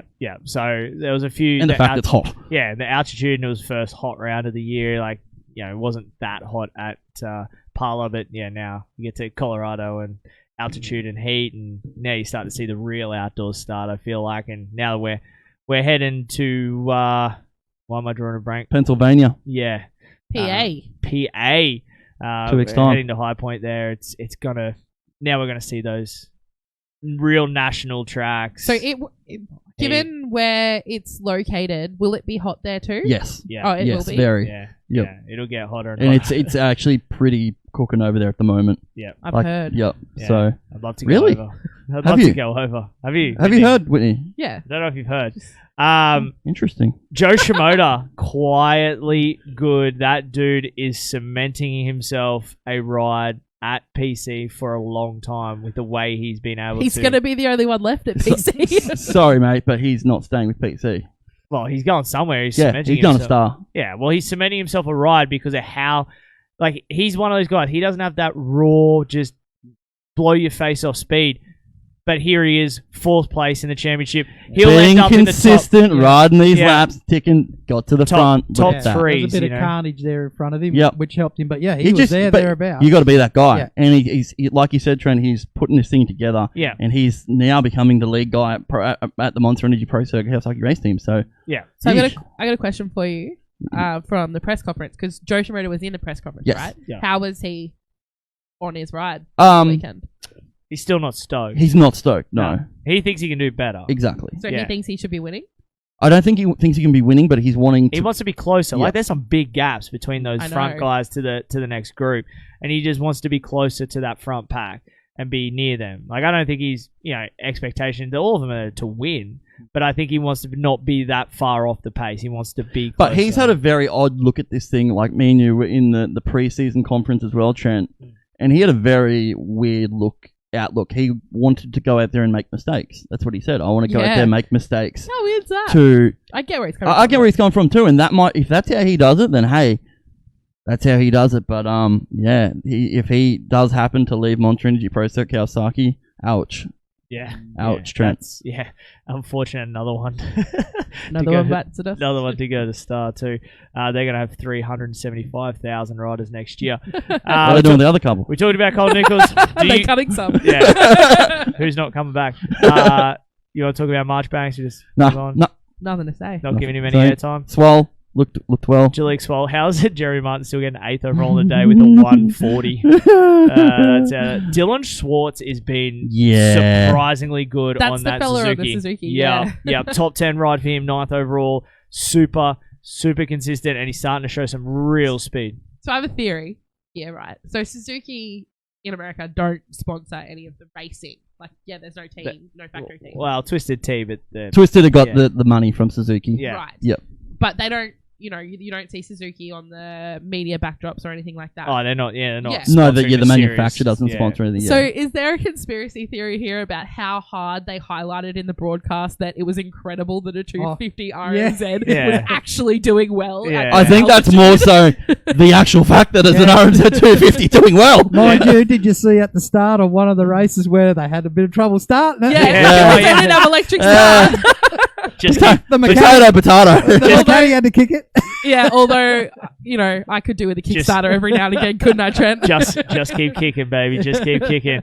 So he was doing good. RJ Hampshire, I hate to be right, but again, what did you say about RJ? He's just loose, man. Yeah, he's definitely loose, but man, I he's got some of that raw speed. Yeah. But those big crashes. I was off on RJ when he bailed off that 100-foot Tabo last year. Yeah, but I You mean, know when he just kicked his bike away and just went, see, bro. that one down the hill though I hate how they called it the end zone, dude, because it's ended some careers. I'm like, whoa, that's a bit. But Jesus yeah, Christ. but he crashed where Tomac crashed a few years ago, and those sorts of guys crashed a few years ago, going down in that, and that was a big crash. He rolled. He was lucky he stopped where he did, because otherwise he was going into the fence, still rolling at speed down that hill. So he's still tough, but those crashes, dude, are costing him. He has so much speed and talent. He just big crashes. Got up and still finished, which is amazing. He did after that. Was that where Alex Martin crashed? Nah, he went down the hill. That was a big crash. That was a big crash. Landed on that soft stuff on the side of the track and just bit him, and then broke his leg and got up and walked away. Tough those motocrosses. That was Robin as well. Jerry's okay. Yeah, Jerry just a concussion, just knocked right? himself out, and I think he might have a little bit of AC issue there. So yeah, should be good. AC issue. Like your AC joint. Oh, right. Same thing. Yep. AC did have some AC issues. Yeah, we don't know that. The 38, Nick. AF. What's going on? Dramas. Dramas, Gary. Yeah, look, there's a lot of stuff obviously going on behind closed doors with Austin Faulkner. I think you're going to see a few things come out in the media in the next couple of weeks regarding that. I'm believing there might be a few issues with a lingering issue with Injury-wise? Injury-wise, and obviously his fitness, I don't think is at par. Like, really not at par. I believe one of the statements that... Just beating around the bush here, bud. Okay, just say you know, but you cannot say. Okay, I know what's Move going on on. with Austin Faulkner. I can't say it. Just look out. It's going to come. That's it. There you go. No more beating around the bush on that one. But yes, definitely doesn't look good. And Just inbox me, $10. Oh, No.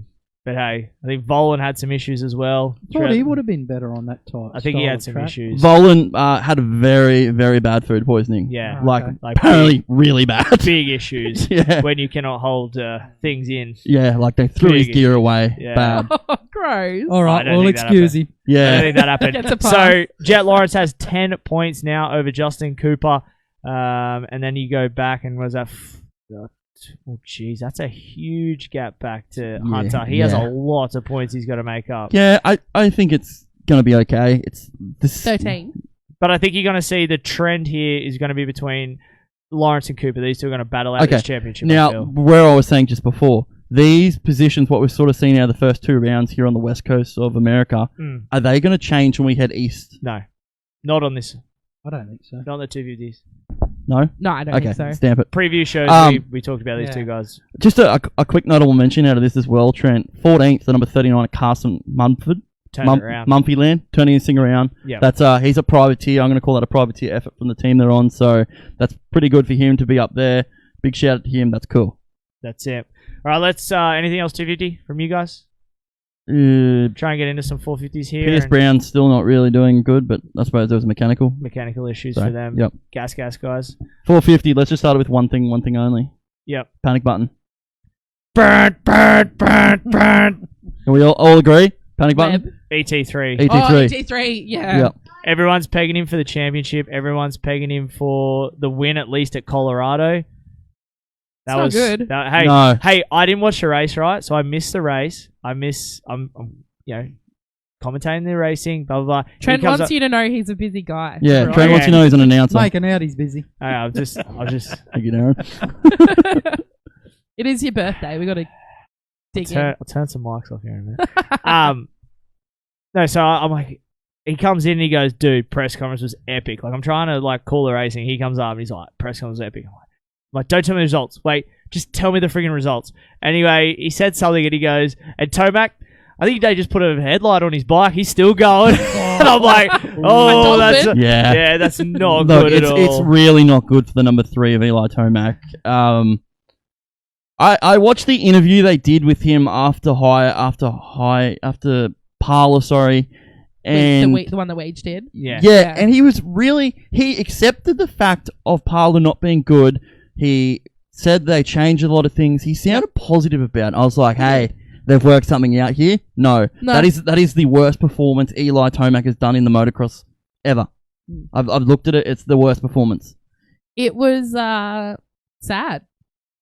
Yeah. It is. It's rough to see, and again, everyone's high on him, old mate here trying to say that he's going to take a number one plate over Well, we want him to. Yamaha. You're not taking your number one plate riding like this. Something's going on at the moment. There's no chance he's mailing it in. There's no chance he's doing any of that. No, like He's there are just some off. stupid things coming out at the moment, Trent, obviously on YouTube about what people think's going with Eli Tomac. I legitimately think there is an issue. Yeah, there's got What to are be. some of the rumors?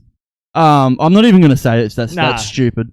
I'm not even going to go into it. They're not. I mean, not so much rumors. They're just people like trying to figure out what's going on. Like we've discussed. He's either not happy with the bike, and that's why you were trying to say, hey, he's going to win his title. If he's not happy with the bike, he never gonna ain't happen. going to win the title. But there's not happy with the bike, and then there's that. Well, if he's not happy with the bike, he may have just lost that edge he had too, because he is just not looking like the old Eli Tomac. I don't know what the difference is or what's changed, or if it's just like Weege. I'm kind of going with Weege's theory that he's got, and I'm going to take this from you and give Weege full credit for this theory. We haven't seen a champion stay around any longer than that 27, 28-year-old. Tomac is that now. Do they fall off? You only have a window. There's got to be more to it. Chad Reed-esque? Yeah, but what we just saying is he goes, there's a window. You have a window of 8 years or 9 years at a top level going for championships. After you've gone through that window, it drops off. And Tomac's gone through that. He's been 9 years as a pro or something like that. We just done all the math.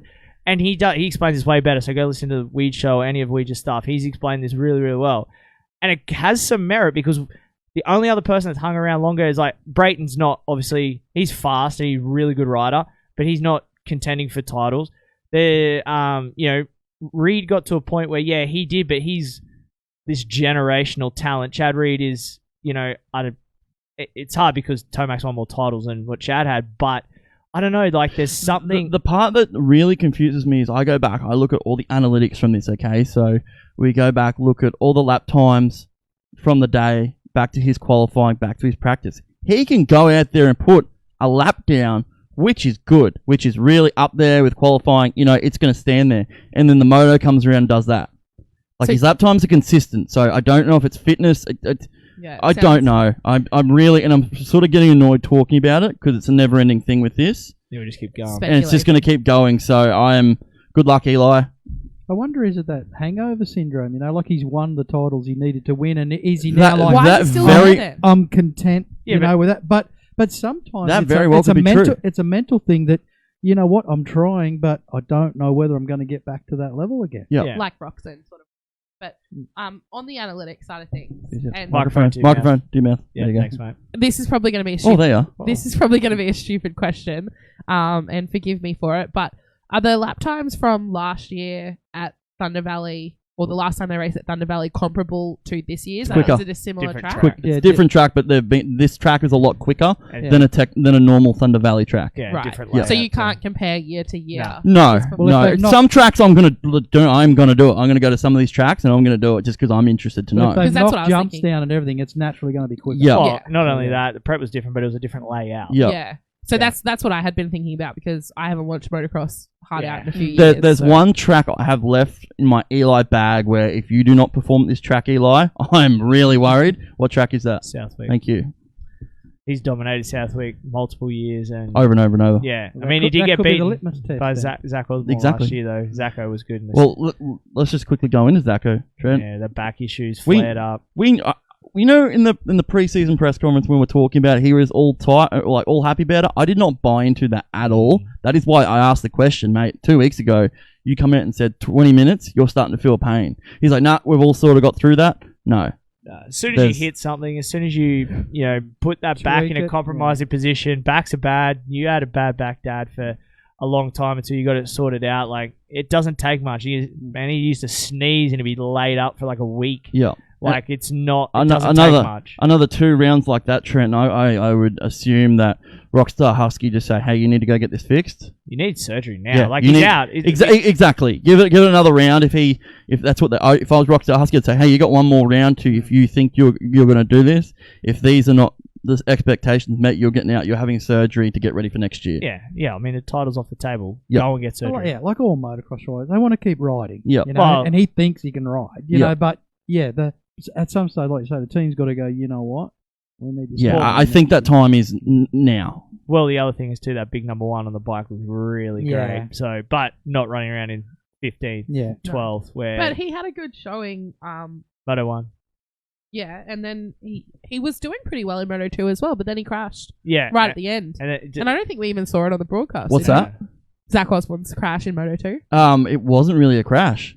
Oh, wasn't it? No, he just, I think he landed something awkwardly, did something to his back, rode off into the pits, and that was pretty much it. Yeah. All right. I don't believe there was actually a crash. I don't remember seeing it on the broadcast, but he seemed like he was going all right in Moto 2. Yeah, I think he's just tweaked it or something like that. But I think the time is now to be making that decision, Trent. Yeah, for sure. You got 40th in the last moto, so you obviously DNF that one. Yep, that was the one. Yeah, so he's got to figure it out. But Ken Roxon, Nick, 1-1. 3 wins on the trot, mate. I think your theory maybe, but you're done. Well, he made it through round 2, so somebody should have took that bet with you. But no, like I don't care who you are. After what we saw in Supercross, or what we saw in this preseason conference, everyone had to have doubted Ken Roxon. Yeah. And this is a question that came up yesterday. Was just like, hey, was that head games? And apparently no. Adam Cincerillo come out and said, no, I was smoking him 2 weeks ago. Like I was lapping this dude. And he comes out and does that. So But I'm not even. I don't even want to talk about Kenny. Yeah, Kenny he said in the press conference, he goes, feels like it's like muscle memory. He goes, I have felt bad, but when I get out there, things are just starting to come together. They changed some bike settings as well. Blah blah blah. Whatever you want to put it down to, he went 1-1 on the day. He looked good. And it's not like he got out, run away, and no one could catch him. He battled for that first one. He battled for it as well. That but first 450 moto was epic too, by the way. If you've got Eli up front, if you've got Cooper up front, you've got Marvin up front, it'd be a different story. But it's not. So congratulations, Kenny. You're doing this. You're doing well. So I just think that it's awesome to see Kenny putting some aggression down on someone. Well, I mean, he didn't put any aggression down on Webb the whole Supercross series, but it's nice to see him riding aggressively because he definitely got aggressive with Ferrandis, and that was a bit of fun. And AC too. Yeah, AC's passing him, and that's the racing I like to see. None of them go down, but it's like, hey, dude, I'm here. Yeah, for sure, and it's really nice to see that out of Kenny because that's what I was down on all Supercross was that we didn't see. He looked good. He looked smooth. Looked like his old European self, which some of the commentators said, look... Yeah, 2016, Kenny. Yeah, you watch some of those European races he run, and man, unbelievable. Hey, Dad. Next trivia question, 7:30 for a hat and a shirt here. Thanks to the guys at Pirelli. What do you got? So this is a 2-part question. So who is the current world champ in the 450 class? I need a name and number. Name and number. Name and number for the current world motocross champion in the MX1, you would call it. Number. The MXGP class. It's pretty easy. So get in the comment section now. First one through will win a sweet Pirelli hat that Nick and I are running right now. These things are rare as hen's teeth, as well as a Pirelli shirt, which is about as rare as well. Because we don't have them. And on it says, Pirelli, we sell what we race, or we race what we sell, whatever the slogan was. I just read upside down. So get it through now. We'll get that through. But keep going 450. Kenny goes 1-1. Dylan Ferrandis, I think, is the real freaking deal. 2-2. I know Dad's not going to tell you this, but his ride in that final moto, you cannot say that wasn't a statement ride where he come from a long way back and then with like 3 minutes to go runs down Barsha and puts Barsha behind him as well. And I think if he had probably another 5 minutes, he would have caught Kenny as well. He was on a move, dude. And I was like, last week I said, I think we discounted this guy too early. Yeah, I'm 100% on that. Like, he is the defending 250 champ, and he grew up in Europe. We shouldn't have doubted him in motocross. Yeah, he's transitioned, but you don't forget how to ride motocross. And we've seen the difference in MX Nations between Europeans and the Americans. That big difference. They've got stuff figured out over there at the moment, and Dylan Ferrandis, I think, is here to stay with this championship run. Yep. Anyone else? No, stamp it. Yeah, well, as you blokes know, Darren's a great. You have to agree, Darren, that it's got better. Well, I'm going to say I have been a little down on Ferrandis. Yeah, we know. Supercross. We know. I'm shocked, but he still doesn't want to talk to us. No, I tell you what, he looked really good at motocross. I think the motocross suits his style. Supercross, no. But he rode really well, and you're right, he's quick. And that again, if you look at all those riders, their European experiences has played into their hands on those tracks. Yeah, these first two, and I don't think it's going to get any different when we turn east as well. When we get into these rougher tracks, I think Ferrandis has it figured out. It's going to get better. Yamaha have that bike figured out now. The Star Racing Yamaha team have that. Yamaha. It's only got to show with the guy who was on the podium as well. Well, not on the podium, but riding just as good and got the podium in that final moto. I'm pretty sure it was before. I'm way lost. Where are you? Number 7 of Aaron Plessinger. He's been fast as well at the start of this season. He's been making his way through the pack. Do those 2 450 motos, that first 15 minutes is just epic. Like the battles that are going on in 8th position. Man. Yeah. You've got the top 12 is absolutely incredible. You're watching this epic battle between Tomac and Webb and Muskin, and they're in Sexton. 9th. Yeah. It's like watching Moto 3, don't you reckon? Like Moto 3 when all the guys are just in there. The whole entire field is in the one corner at the same time for a couple of minutes. So it's really cool. It's epic to watch that. But that battle there, and Plessing is just as good. So that Star Racing Yamaha is way better. And we'll stay with Star Racing Yamaha. Christian Craig. I'm going to look like a freaking genius. You are an absolute genius. You're the only one to mention him in any of the preseason stuff. And you got to look at it. Look at how he rode on a 450 last year on a Honda. You go onto a Star motorcycle, you know it's going to be good. Well, the 450 we weren't 100% sure. I was sold on it. Yeah, I mean... Because, I wasn't sold on it, but I knew it was going to be better. Yeah. The injury worried me. His fitness is incredible. It's only why getting wouldn't better. His wife is hot. His wife is the hottest thing on wheels. His kids are cute. His kid's probably the cutest thing ever. Hello, is Jagger there? Hello, is Jagger there, please? So, slides into the DMs, He's a big... Hey, just get another one of those bandwagons. He has to go and buy a Mack truck at the moment to tow all the bandwagons. He's leading at the moment. My other bandwagon, I have to do a quick shout out. Oh. Very big quick shout out to Brandon West, number 45, Monster Pro Sec Kawasaki. Gets himself a ticket, qualified to Loretta Lynn's. He had a very, very rough day, Trent. He had his work cut out for him today and stressed the hell out of Sean and Heidi. So, big shout out to him. But he got it done. He got it done. Congratulations, Brad. And I did like Warwick's post. We're booking tickets. Shaw did message me about that. Yeah. So we'll talk about that later. Okay. Yep. Write that down, someone. Yep. Because, write that down. Show title. I don't think we need to write down that Nick wants to go to the USA. No, the deal. But remember about talking about it because we get lost here in a minute. So Christian Craig, that's unbelievable. Looking great for him. I'm going to look like a legend. His wife's hot. That's all it is.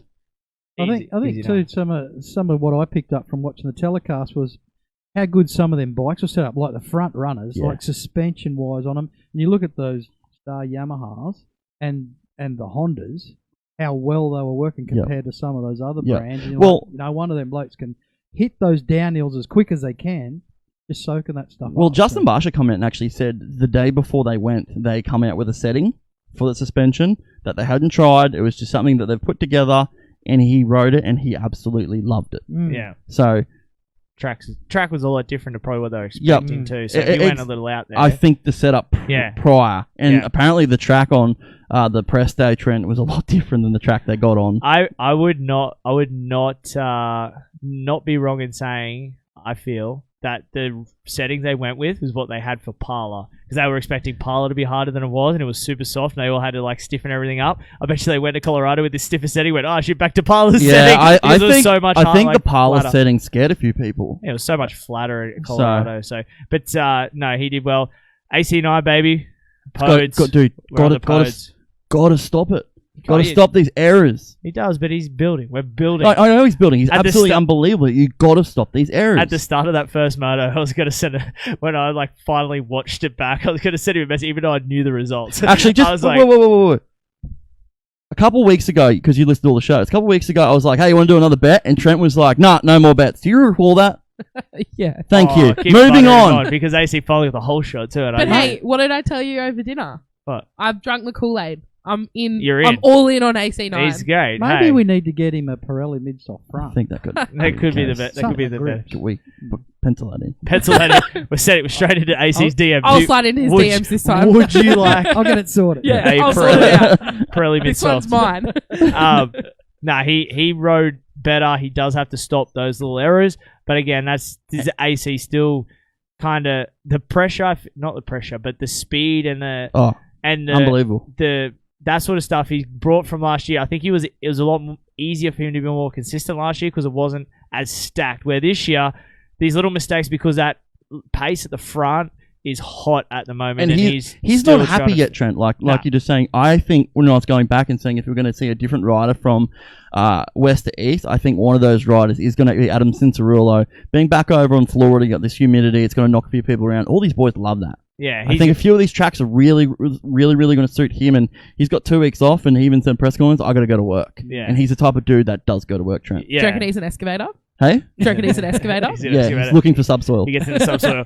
I was gone deeper. Yeah, I was go deeper. I was back to my original where I was going. If I didn't know the results, if I was watching it live, I was going to send him a message of like 22-0 because he lost the first two. We're just going to disregard the first two, like 22-0, like when Chris Betts put 24-0 on Twitter, and I'm like, it's like 8 minutes into the first moto. But I was going to send it, and I'm like, oh, that's right, we already know the results, but. Epic racing at the front of this 450 class. AC gets on the podium. Justin Barsha, another consistent ride there. First moto was a little bit off, but then... It was definitely the gear. But third, the gear. If you want to go check it out, it's all over social media. Go and check what we're talking about. We're not going to put that up on here as well. Chase Sexton, fast again, but the starts, man. He's got to get some starts. I feel if he gets up front there, he's good to go. And with Colorado being a bit quicker and a bit... He was one that sounded a bit harder to pass. But it was other riders that was easy to pass. He's one of those guys that was struggling a little with the track. I feel like he wasn't 100% happy and comfortable out there. Not like what we seen at Parler. I feel like he was just not gelling with what was going on the track. And there's a few riders that were against it, and there was a few riders that were for how it was prepped. I think he's putting too much pressure on himself. You know, like he took some diggers in Supercross, and you know he's super fast, and he certainly has the speed to run in the top 3. But, you know, when you hear him talk, he's just, I want to be winning, I want to be winning. Yeah. You know? And that's obviously a great mentality to have, but he's so young, and to get as beat up this year as he got, you think that he'd have to be, you know, dealing with some Supercross pain. Yeah. So, yeah, I think he probably just needs to lighten up on himself a little bit and enjoy the ride. Enjoy the ride. And, you know, things might start to click a bit better for him. Yeah. Chase Sexton, though, super fast. He's up there. Christian Craig, 7th, as we talked about. Then you get into Cooper Webb, Marvin Muskin, 8 and 9. I'm not 100% happy with Coop this start to Cooper's motocross campaign. And that's he's not happy from what we've heard as well. Yeah, and I'm kind of... My take at the start is I don't know. They've spent so much time getting this bike right for Supercross. They're just way off with motocross, and it looks like it's showing at the moment because he does not look like... Cooper Webb isn't a Supercross guy. He won motocross titles in 250 class as well. He's been a bulldog outdoors, but it's not the same Cooper Webb outdoors that we're used to. Same with Marv. Marv I can sort of understand. We'll get to Marv in 2 secs, but Cooper Webb, and like you said, Trent, Cooper Webb goes out, gets a good start, executes a start. He then does this, you know, the Cooper mind game, not the mind games, but Cooper's riding style to keep these guys behind him. He does that, and you can see it, and you can see him stressing under his helmet the way he's trying to do it. And they're still going past. He's picking weird lines. Like that's just that. No, that's him trying to keep these guys behind him. That's the type of. Yeah, but it's also that's a comfort thing as well. Yep. So he's that's not what he thought goes back to. Yeah. But his bike looked terrible. That's what I agree. Terrible. But I give that a pass. Like when they were going up, they knew they had to get this bike sort of suited for the remainder of the Supercross season. So yeah. Look, we'll see what comes of Cooper in these. Cutting the next couple of rounds, they get that figured out. Marvin Muscan, same deal, just a little off. I don't feel like that's much past where we think Marv should be. I mean, he's much better outdoors, but Marv is going to go out there and win up. He'll get a good start and run up front. We'll be like, oh, Marv's back, but you know that sort of thing. A couple of riders we want to give mention to. Justin Bogle had a much better round this year. He seems to do good here at Colorado. Last time I think he won a race was at Colorado, and then Joey Savacci. With a couple of crashes and the brake issues and stuff, he was actually in that fight in that second moto with the boys up front. Execute a good start. Yeah. Looked really good. Shout out, Joey. Team 17. 17 is there. Freddie Noren, much better as well for him. First privateer, 15th place for Freddie Noren, full privateer rider. That was good. That's a good ride for him. That's about it. Anything else? I got a couple Notables? We got to wrap this one up. Yeah, but I'll be quick. Did you guys see Dean Wilson's post on social media? He did a Nick still. There's something going on and I can't talk about it. You'll know soon enough. Yeah. Did you see that? Yeah, I heard this come up a conversation the other day, and people will hear soon enough. Moving on. Yeah. Okay. Another notable. Microphone, Toby. Another Pull it down so you can read it. Look. I'm a rookie. Another notable. Yeah. Thank you. Jacob Hayes, who was on the show a couple of weeks ago, has scored points 2 out of 4 motos. Yep. And that's his goal for himself after that horrible injury. 4 points. So that's pretty absolutely cool. That's a good one. And my last one is Jason Anderson out. Yeah. What do we think? Is this a broken finger round 2? He ain't happy where he is at the moment. Yeah. So. Yeah, that's interesting as well, but yeah. Do we just get a little dark? No, it's all right. Don't worry about it. Pretty normal. Don't stress. Nothing different here. We got our winner, Nick, for the hat and shirt giveaway. Looks like it's Nathan Bernard has nailed it. Tim Geyser, the 243 last year's and now defending MXGP Motocross champion. You've won yourself a Pirelli hat and a Pirelli shirt. To our 2 winners, please send us through your details so we can send this stuff out to you guys in the post. So just direct message us on Instagram or Facebook. Instagram, Facebook with your mailing address.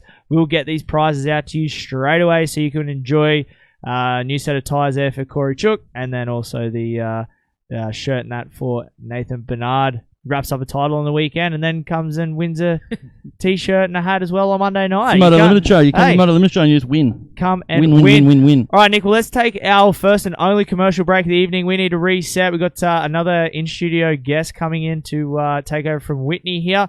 So stick around, guys. Support the advertisers, support the show here, and we'll be back very shortly. Welcome back to show 43 of the Moto Limited Show, presented by Street Race Solutions and Backyard Designs. 1 year anniversary show, and what a show it has been, Nick. So far, we're going to get into the back end of this show here. You've been working on some stuff here for the 1 year show that, we talked about all week. Okay, you looked at me with this look on your face what part of the show are we talking about again? I hope he's ready. The back end of the show. I've just got a couple questions. But before we get there, we've got to obviously pay attention to the new co-host we have sitting in the chair. For those that are listening live or watching live, we have the hot voiceover chick, my beautiful wife, Jessica Lima, brought to you by Queensland Bike and Forward Drive. Hey, babe. Hey, guys. We couldn't have a 1 year show without you. You're obviously, Nick, a big deal behind the scenes. You feed Nick every Monday night. That's enough for him. It's a pretty big task. That's a huge... You come in clutch this evening as well. I'm just going to say you really saved it. You're welcome.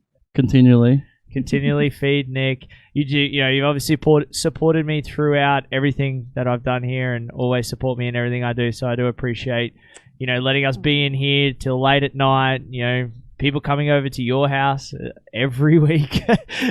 Understanding that we have probably 50 phone calls a day.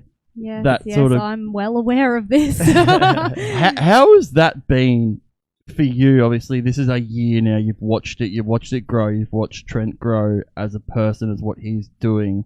What's that like for you, sitting back and looking at it as well? Well, to be honest, I was gobsmacked that it's been 12 months. I was like, no, it hasn't been that long. But yeah, no, it's flown by. But I'm very proud of him. He's definitely done very good for himself, and he's got you to thank for it as well, being by his side. So just go onwards and upwards. Hey, make it big. I still remember that phone call. Hey, Dad, I'm going to do some podcasts. Okay, what do you need? Well, a fruit deal. No, he needed sound equipment. I was like, someone to listen. Well, we'll get into that in a second, but what's next for you with this? What's your expectations of what you think this is going to do? Well, so unexpected.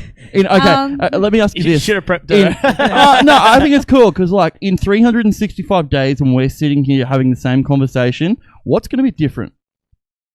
Well, I reckon that there would have at least been one trip to America. Yep. I reckon you guys definitely deserve to go over there, and yeah, if you can make it this big in Australia, it's definitely going to blow up in America. So it would be really good to see you guys live out your dream over there. And yeah, the kids and I will be here backing you and may even go over there eventually. Who knows? You are very supportive. Thank you, guys. Very, very supportive. I think you have put the groundwork in too with your contacts you've got over there too. Yeah, that gonna be a helped. big help. That really did help. I will be honest with that. That did help. I mean, there's a lot of people that we obviously got to thank. Nick, obviously Darkside has been a big advocate for us in America and helping us get into a lot of these the press conferences and all the stuff that we do now. When it comes to the US stuff, he every time he seems to talk to someone, he brings up our names in conversation. I love that guy. Yeah, he's absolutely amazing. We can't. I don't think we can thank him enough or do enough for him. Exactly. I don't think we would be able to explain how big that is to us. And what makes it really special, and I've had this conversation with him a few times now, is we're sort of following the same path of what he did. Yeah. And we, at the end of the day, all of us here are massive fans of motorsport, and massive fans of motocross, massive fans of supercross. He's the exact same. Yeah. He's this diehard fan that just loved it so much he wanted to be a part of it. He wanted to fit into it. And now we're still. I said to him the other day, I was like, "Dude, you're big. Like you're a name." I was like, I'm honored to call that guy one of my friends. Yeah. So, yeah, there's not much more I can say. Nah. We couldn't say thanks enough for what happened there. Yeah, to him, he's connected us with a lot of people we wouldn't know, and then obviously, Sean Brennan from Feld for allowing us to do the press conferences for the Supercross, and then Weege obviously helped a lot with getting us in with MX Sports, and Brendan there as well, being able to do the press conferences for the Motocross has been a big thing for us, and we love being a part of it, so we can't thank those guys enough. So that's just wanted to put that out there as well. Absolutely. What else you got? A question I have for you is, you've spent a lot of time in this industry, you helped a lot of people, and continually it never ended up roses for you. That's what made you turn around to decide, hey, I'm gonna do this. This is what I want to do. What was the opinion, or what motivated you to do this? I mean, I think it's the same. I think when we sat down and spoke the first time, we had both the same opinion on it. We wanted to find our place in the sport, and I've always been searching for my spot. Never having a name in the sport makes it hard here in Australia to do anything.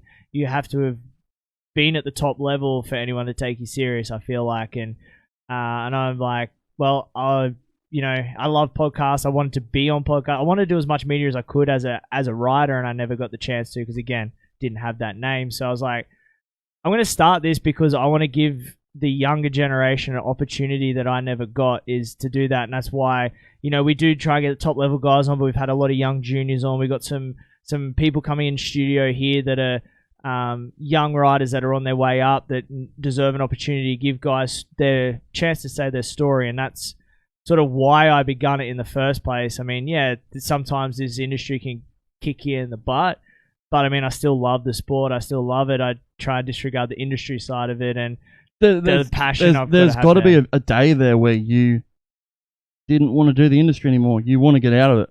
I mean, I think the beauty is I never was fully in it either. I wasn't allowed in, and I was like, well, I'm just going to make my own way, and I'm just going to put myself where I want to be, not hope that someone lets me come into their inner circle. I'll just make my own. And I mean, I guess I've always been like that. I've always been like, well, if I can't join into anyone's game, I'll just make my own freaking game and invite people that get told no, you come and hang out with this. And does that reflect back to, and this is something that I see, in my opinion on you before I knew you was completely different.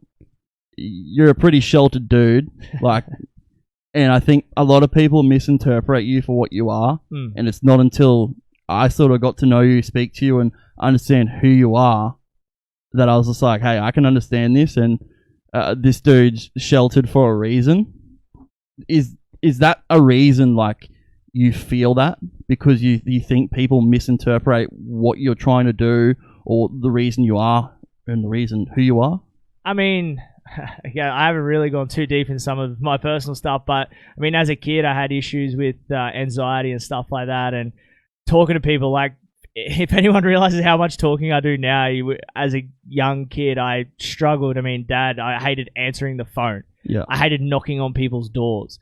So I had real issues with that, and then, I mean, to counter that, I guess I had worked with some people and got myself better at doing that. Yeah, to the point where then I just gained a heap of confidence, and I guess from being so shy for so long, when I opened up, I fully opened up, and I guess people take that as arrogance or ignorance at a point, and they don't understand that. Yeah, I just want to be and hang out with everybody and be a part of everyone's fun. I hate being left out of things. So I guess, it can come across as probably a little a little obnoxious or a little arrogant at times, but I mean, it's at the same time, I've always wanted to be taken serious as well. And do you feel like that is the change you are now being taken seriously? I hope so. Yeah.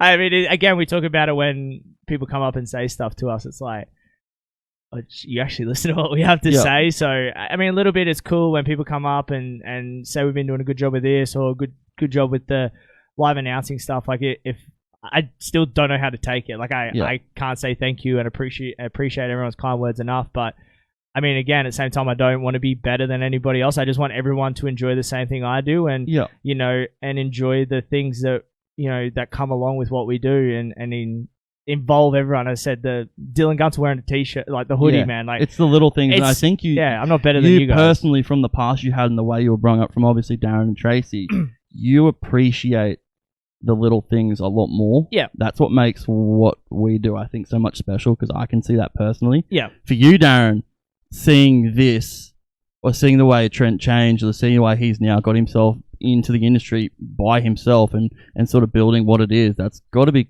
like exciting for you to see as the dad, as the father of it. Like, that's got to be a big thing, right?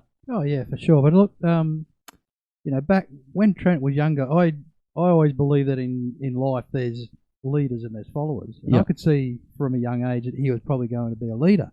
I remember him coming home from school one day and he said, "Oh, Dad, they want me to be school captain." I said, "What'd you say?" He said, "I said no." I said, "Why would you do that?" Obviously people out there want you to lead them in some way. I said, all that stuff you got to think back. Like, in the future, someone says, "Oh, on your resume," I said, "Oh yeah, I was school captain," and you got to look at all these things. But again, he was shy, but I think riding motorbikes, he found his spot. I remember being at Oxley back in the day, and he was on an 85, and there was one real big jump in the middle of Oxley track, and how many weekends did we spend trying to get you to jump that jump? I think we've all got them. I think we've all got them one jumps in our heads. But you know what? Once he mastered it, I said, right, you nail that thing 15 times before we go home, so the next time you go that first lap, you're going straight over it. So to gain that confidence. So he's always been a bit like that. But you know what? I was standing there with Tracy on the sideline one day, and he's jumping this jump that he struggled with for so long, looking at us, grinning, looking at us sideways. And I said, like, that's his happy place. That's where you need to be.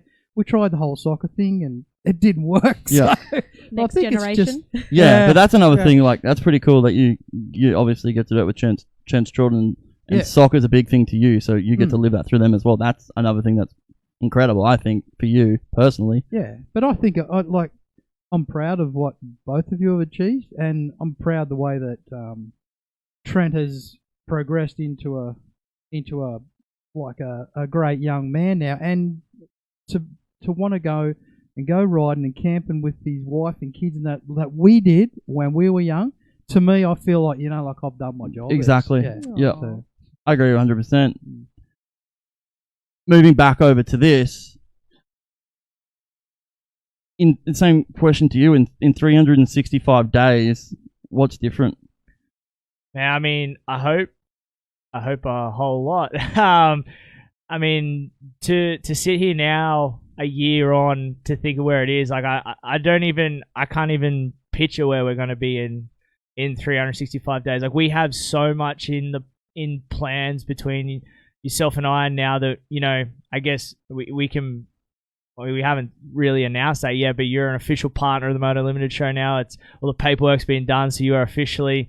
It's not my show anymore. It's our show officially on paper. It has been our show for a long time, but the paperwork's been done.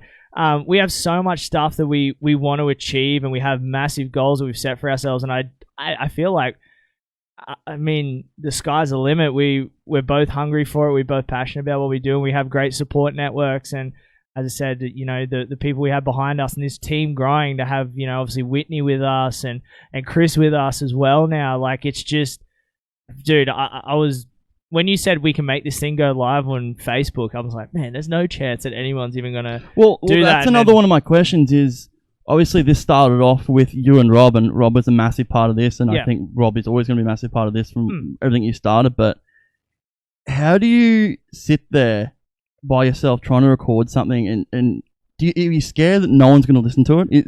How do you, surely there's got to be a time when you're just like, dude, I don't want to do this anymore, like this is a pipe dream, or how do you get past that stage to go, okay, this is what it's going to be? Dude, someone asked me this the other day and we were talking about it, and I'm like, I don't even know, like that was the biggest fear with starting. I mean, I had the equipment for like 6 months, maybe even longer, babe. It was a while before I even plugged it in to see if I could record something, because I'm like, what am I going to say?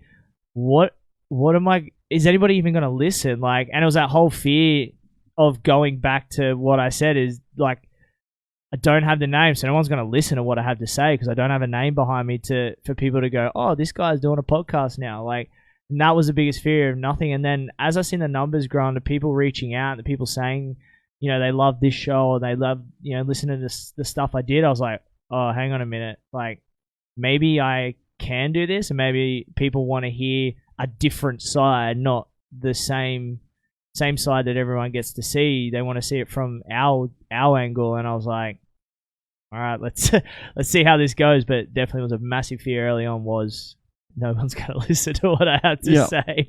And then, you know, what do I say too? It's been a big learning curve of how to actually put words and shows and things together. You know, it takes a long time and a lot of work to be able to sit here and be able to string a show together. It's crazy. But like, just like you said, I think a cool idea for a podcast would be to talk about a lot more of your life and sort of the way you grew up, sort of the way Darren and Tracy were with you, and a lot of stuff that you experienced as a child growing up. Now you've obviously got two... all the arse whoopings. But now, like, obviously... Tracy Mark, please come on the show. But like, you have two kids now that absolutely friggin' adore you, and the way you are with them, that reflects back to Darren and Tracy a lot with how they were with you.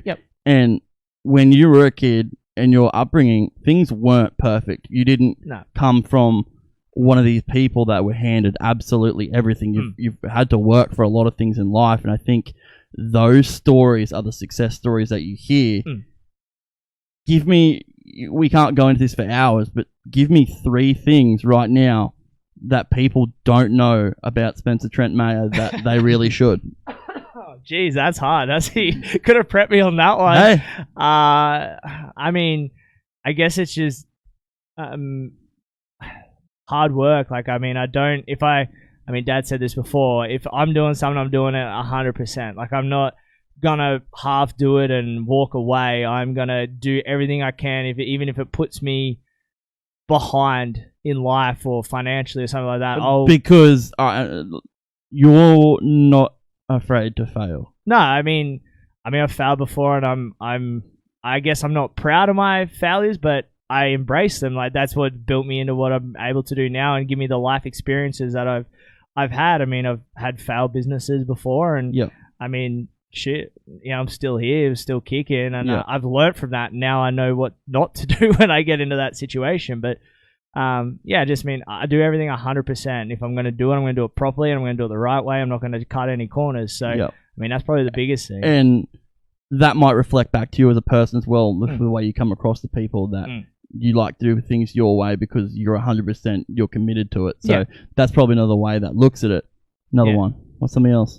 I mean, we've spoken about this before, and I kind of don't want to say it on here, but I guess I'll just do it anyway. I mean, I'm just pretty open. Oh, no. I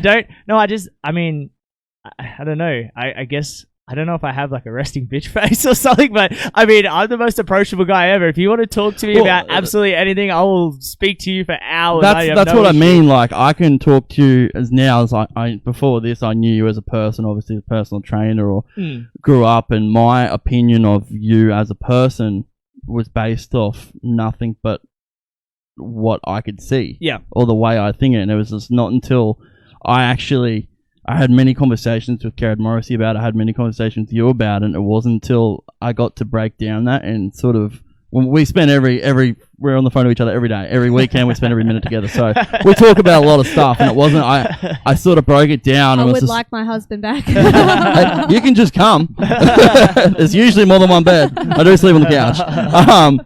But there's a lot more to you than people don't realize. And I hope for every person out there that listens to this gets to talk to you more of that personal level. Yeah. And the fact that you are really approachable.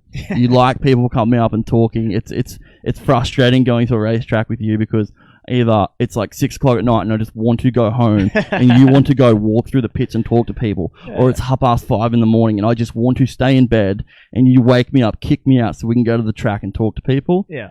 That is something I think you're going to see that a lot coming out of this, and sort of as we get bigger and bigger and bigger, is people going to go notice us for being the people that are like, these dudes aren't falling into a clique. They're not thinking they're better. And that's another thing about you, is you don't think you're better than anybody else. Yeah. You come from, and that once again, that comes from Darren and Tracy and how you were brought up, and obviously in the motorcycle game of, I'm not going to say living in a shadow, but being in a shadow of other people. That's what comes across, and I think you're going to, as you say, be your own person and be a person that people listen to, and that's going to be more rewarding to you because you've seen it the other way. Well, let's hope people want to listen. I can see it, and dude, you don't see it, but I can see it. I've seen it over 7 rounds now at the Sunshine State MX Series. I've seen it. 5 rounds there. Five. Yeah, it feels like 7 with you. But, oh, come on. But I like to get up early. I got to get work done. We got work to do. I know. Let's go. I know. And then you keep me up till 3 a.m. I got work to do at the bar. Number 3. I don't know. That's hard. I mean, they're 2 big ones. They're the 2 I think about a lot. I mean, and the other one is, I don't know. I got nothing. You stumped me with 3. I had 2. I did good at 2, and I think if I can jump in, I think I had the next question for you, which was that. Yeah, I think if we go back to the racing days, what everybody's got to realise is these athletes are doing a dangerous sport. Yeah. And I've been through the instances with girls and other people and family and people around where, you know what, you just need to go away. Because these blokes have got to concentrate, and girls, they've got to concentrate on what they're doing, because if they don't, they're going to go out there and hurt themselves. Yep.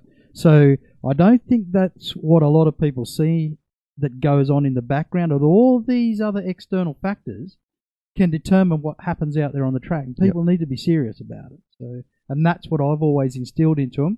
You go out there, you concentrate, forget about what's going on back there in the pit area, because you need to be fully focused on what's going on out there. Yeah. So now, he named 2. You give me one now.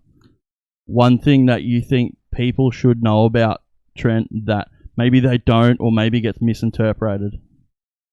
Well, that's probably what I said before. I mean, I guess he's a lot like me. People probably think that we come across arrogant, but it's not arrogant. It's confidence. And I think that if you put in the training, you know what you're doing, you know what you're talking about, it just happens. Yeah. So, but you've got to be fully committed. Yeah. So. And I get to see that, so I can assure you that what you want to happen is happening because I get to see it. You probably don't get to see it because you're living in the moment. Yeah. But when you're standing outside looking at it, the last 3 or 4 months, I can see that. Yeah. I appreciate it.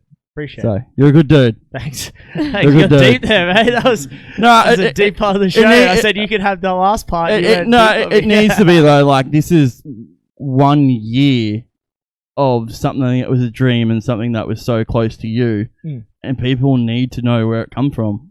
Yeah. And to do that, they need to know where it come from and who it come from. Yeah. No, which is you. Yeah. No, as I said, it just comes from the desire for giving everybody a shot. And as I said, we do not disregard anybody. If you want to come in studio here, get yourself in studio. Ask to come in. If you want to be on the show, we love that. Yeah, ask to be on the show. Like we would love to have people reaching out to us, say, hey, can I come on the show? I'd like to have a chat about the AMA or the Pro MX or the Sunshine State MX series. Like, come in. We love to talk about racing. We love to talk about any sort of sport. Even if you're not a rider or an industry person or anything, just if you like the sport and love to talk about the sport, reach out. Come sit. We will talk. Yeah, as I said, we're not here for the names. Like we want to be able to be at a point where we can give people the opportunity to talk to the names, but we're not. As I said, I want to and try and keep this instilled in the show and in what I do. Moving forward is that we're just regular people as well. Yeah. As much as we're always going to be regular people. I mean, I didn't win any championships. That's my claim to fame is my Sunshine State MX Series title, and I'm hyping it up, and everyone's laughing at me. I'm like, I won one in Clubman. I don't care. Hang on a minute. Kilcoy Ironman specialist? Oh, yeah. I did that. Yeah, I remember that. Yeah, I did one a few of them. But that's what I mean. Like, I didn't win any. I mean, dude, I think my best result was like 30th at a national. Like, yeah. I had was that Conondale? Yeah. Yeah, I remember that. Good track of you, but. Oh, nah. Not when you rode it. Oh, it was pretty good from the top of the Woodstock truck. Yeah, it looked good. It's riding rough, man. Yeah. And those guys go so fast, too. So, full, as I said, when we're talking about these guys, too, it's like, come from a place of, man, I wish we could do that, but, I mean, we watch so intently when we're watching it. It's like, we see so much and go, how do you do that? Why do you do that? Yep. And then when you see something different, you're like, well, that's different. Yeah. So one thing I can't wait, and this is one thing Jess said, which I loved, is I can't wait to experience that whole American dream with you, because I think I'm going to get more of a kick out of watching his reaction. Definitely. And just seeing because I get to see it with a lot of people we talk to and a lot of situations he gets in, I get to see it, and it's cool, and I can't wait to live that with him and experience it, and it's going to be that much more rewarding because of everything we do here and the sort of we made. So that's one thing. The next 365 days, I want to go back in a year's time and say, do you remember when we were doing this? Do you remember doing this? Like that's one thing. But second birthday show in America, hey? Yeah, hey, we could do that. Yeah. He does absolutely blue when you say, been over there to. Or if me and you were just broing down about America. Who have you seen over there? Yeah, he blues. He changes the subject very Yeah. easily. I know. Moving right along. One thing I will say too, Nick, is Tracy needs to take credit as well. Like she gave up a lot for us to take these two boys racing. Yeah. So, I understand that now. Like a conversation I've had with Trent, I sort of know a lot about the childhood and everything that's happened. I respect it so much because I can relate to it as a person. And one day, we will do a podcast and we're going back from day one, and people can learn. People can know the truth. We'll see if people want to hear that. But hey, it doesn't matter. We're the ones doing it, so It can be the Weekender edition. the Weekender edition. We really need to work on names really quickly. We'll go deep. We'll have a few cans. We'll get real emotional. It'll get pretty sloppy. Don't let me start talking about the kids, man. I'll start tearing up like a little kid. You talk about them, I get emotional. And you know what? We've all been riding together and camping and everything, and it's so gratifying to see everybody enjoying the same things, growing up, and just to see everybody's faces. It is really cool. Yeah. So, and this sport can do that for families. Yeah, I mean, we some of our best friends and lifelong friends have come from the sport, you know, so that's the thing I want to get through. As I said, it's how good this sport is and what it can do for you, and don't be scared of it, because it's it is expensive and that at times, but it doesn't have to be. It can be super fun if you want to make it fun, and you don't need very much to do that. I mean, we talk about the top level all the time, but we got plans of things to bring it back to the grassroots. I mean, Sunshine State MX Series for starters, doing what we're doing there. Ride days, things like that. We got so much stuff we want to do. That doubleheader club day, you and I try and break the gear back out, but that America trip, I think we need to have a video camera going the whole time and vlog that, because you want more work, Whitney? Yeah, you want more work. We'll just keep sending you files. Oh, you come. That'll work. You can be do you? Do you have accommodation, Whitney? That's funny. NorCal? Are we going to NorCal? Yeah. All right, Nick. Thanks for getting deep there on No me, worries. mate. You said you wanted a bit of the show, and here 1 it year. is. 1 year. We're here, and as I said, I can't thank everyone enough. The people who view us live each week, the listeners that go onto the archive, everybody. Again, this, started off as a dream, and now it's something that happens every Monday night. We have people that come and talk to us about the show. It's absolutely amazing, and it can't be done without obviously you, Nick, coming on board. You've completely changed the outlook of this for me, and I can't thank you enough for what you've done here, and now being a partner in it as well. It's cool to move this forward now as a collective group and bring in these other guys and girls to be a part of this and keep going forward from here. And obviously, Jess, for everything you do for me and allowing me to have a dream and to follow it. You've done it. I mean, dude, I wanted to go racing a couple of years ago. She allowed me to do that. Let's just say I've put up with him for almost 10 years now, and it's... Only 10? Yeah, almost. And yes, there have been a lot of really good dreams, I'm telling you. It's been fun. No, this one. Dreams are cool, but... I like them. Yeah. We have fun along the way, and keeps us entertained on our toes. It does. All right, Nick. Well, let's get to the back end of the show. Got a couple of comments coming through there I've seen during that. I hate long ones. Nick, all right, we're gonna have to. Wiz, you're gonna have to start reading comments from now on, I reckon, because old mate here just has a hard Nathan time. Bernard, sweet. So he was even running Pirelli tyres on Saturday. That's why he won. Why he won? That's why he won. Choice of the veteran clubman champion. Gibbsy won on them as well. Yep. You did? Look at that. So Whitney Webb, marketing chick. Trent, you're just sitting right here. Why did you make it long? Couldn't yell the question out. You're a massive inspiration to put yourself out there and start this project, but don't be modest. You put yourself out there plenty of times in a relationship with motorcycles. You're a great role model for your kids and the next generation of motorcycle riders. I'm super proud to be able to help you and call you and your family my friends. Yep, well said. Exactly, couldn't say any better. Oh, this was one I forgot about but had written down as well. It is from Mr. Ben Harris. Is Clint Sleater, do you put your helmet on first, do it up, or do you put your gloves on first and then do your helmet up? Oh, no. Do you remember this? Yeah, I do. People out there, this will be ending pretty soon, but for these people that are watching, do you put your gloves on first or do you put your helmet on first? Helmet on first. Once it's done up, you put your gloves on before you take off. Thank you, Jessica. Hey, everyone. Well, is this relating to you? Yeah. Well, see if anybody knows what your nervous reaction is on the line. You'll see it. Really? Yeah, you'll see it. What is it? I don't even remember. I do it subconsciously, so I don't know. He'll sit there with his goggles going. Oh, a shaker? Yeah. I got better. I got better. I got better with that. But no, I have a couple of superstitions. We were talking about superstitions on Saturday night, Friday night with the Rising Motorsports crew, and I was like, weird superstitions and stuff, and a few went around, and I mean, I put all my right side on first. I put my right sock on before my left, my right knee brace for my knee guard now. Don't want to go on that debate. Then my left, my right leg into my skins. Everything got to go on first, even to the point where I put my right glove on before my left. But I put my gloves on before my helmet, and I've done that for years. I think I don't. Just one of those superstitions that did it, and it worked one day. I mean, it's probably worked less times than it has than it did work. But I just have this thing, and to the point where we talked about this on Friday night, Nick.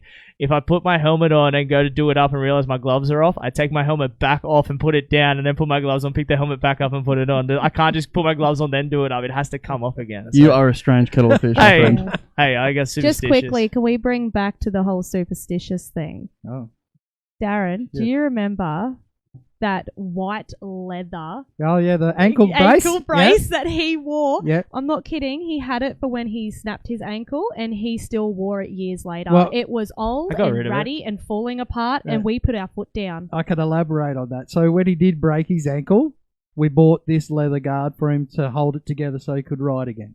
Anyway, fast forward 12 months later, we go to exactly the same track. He clips a rock in exactly the same spot and comes in. So he's at the Ambo tent, and I've got his next bike down there ready for the next heat. I'm like, where's he gone? Then Cameron says, oh, he's at the Ambo tent. I said, why?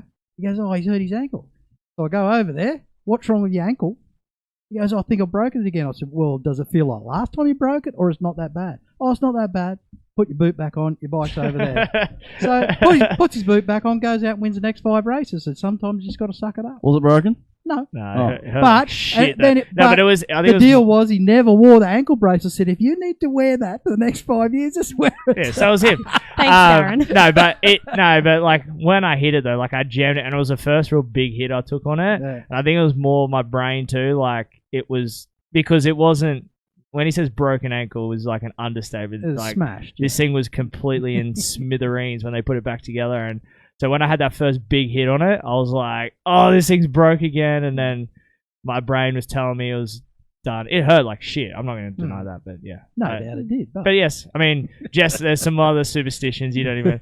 I mean, there was those undies I wore for. Oh my gosh, they weren't even undies. No, we all. The I gold think was and like black, that. the gold and black Playboy undies, they had a hole in the front. There was nothing holding it in. I threw them in the bin and he almost cried.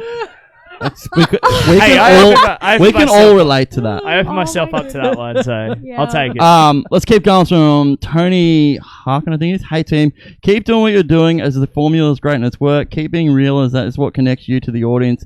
And we keep coming back listening to you. Keep up the good job. Thank you, Tony. We really, really appreciate it. Thanks, Josh Tony. Plant, you lads are game changers for the youth of the sport, as we as fans will only benefit from it as we see more young Aussie kids make it overseas. Appreciate your efforts. Thanks, guys. Well said. Appreciate it. We love it. We love it. So make sure you guys, you got about, we're going to get 3 minutes left. If you're on here and you haven't shared it yet, share the live stream right now to put yourself in the draw to win that $1,000 recommended retail iPhone oil deal. Thanks to the guys at Link International. Get yourself into that. If you listen to this in an archive, watch live next week. Get that share in to get yourself in the entry to win that iPhone oil deal.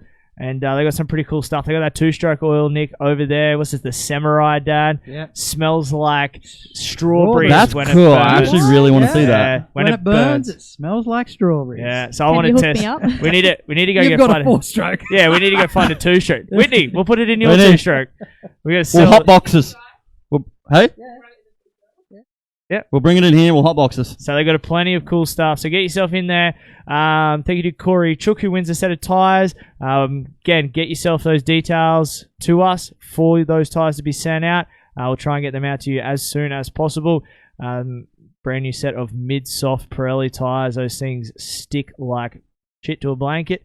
So if you want to get yourself a set of tyres, if you haven't, go and check out the range at Pirelli. We've got a set of tyres, Nick, to give away every show this month. Hell yeah, we do. So next week's show, we are giving away a set of Pirelli mid-hards. Yep. MX-32 mid-hard tires to give away. They are my tire of choice. I use them nearly everywhere, especially when the track starts going blue groove there. These things are absolutely phenomenal on that type of condition. So if you want to win a set of them, we've got a set of them to give away next week. We've got a big stack of tyres in studio here, Trent. Big stack. And then we got, for those Enduro guys out there, we got some Enduro tires coming in the following weeks as well. So make sure you can join us live each and every Monday if you aren't already live here on Facebook. If you're listening to the archives, we do appreciate you guys as well. We will try and get some archive giveaways coming soon as well for you listeners because we do appreciate you guys as well. Yeah, that's what we've got coming down the pipeline. So we want to welcome aboard Pirelli and iPhone for this month here at the Moto Limited Show. Hell yeah, we do. And everything they do. Check out motolimited.show.com. As I said, we've got the merch in there. We've got some stuff coming. As I said, Nick's got that special hoodie coming that he doesn't know anything about yet. We'll be trying to run that and get that sorted. 5th and 6th of July, Nick, doubleheader weekend. If you're not going to race, come Saturday night. We're doing that live show. We want to try and get as many people there as we can. Fill the place. It's going to be a special one. It's going to be pretty cool. We got a lot of stuff, a lot of this same talk going on. Yep. Plus, we're going to get some of the big names in there, get you able to talk to some of them guys face to face, ask them some questions, and just have a really good time with it. And the club is supplying alcoholic beverages, so I mean you could have some fun with it. Really get into some good stuff. Hell yeah! So come and join us there and support Toowoomba Motocross Club. They're doing good things, and as we said, Nick, that track was all time. Hell yeah! As it always is. And a big shout out to Warwick Motorcycle Club or Warwick and District Dirt Bike Club. Club of the Year. They deserved it. Yeah, Club of the Year. Small club, and that track was, to me, Warwick and Toowoomba are like If you like more sandy stuff, Warwick's the best. Yep. If you like hard pack stuff, Toowoomba's best. They Yep. are like on par with each other. And Warwick itself, like, not just attract the facility, the club. They put so much work into it. They're very, great very venue there, yeah. And they're a small knit people, and to do that, congratulate those guys. That's awesome. We can't wait to be there again next year, Trent. How would you blokes like some giveaways for your Toowoomba doubleheader show? Yeah, we'll take some. We'll take. Let's do it. We'll get you some Pirelli merch to give away to the live viewers there that come into the show. Yep. On the Saturday night.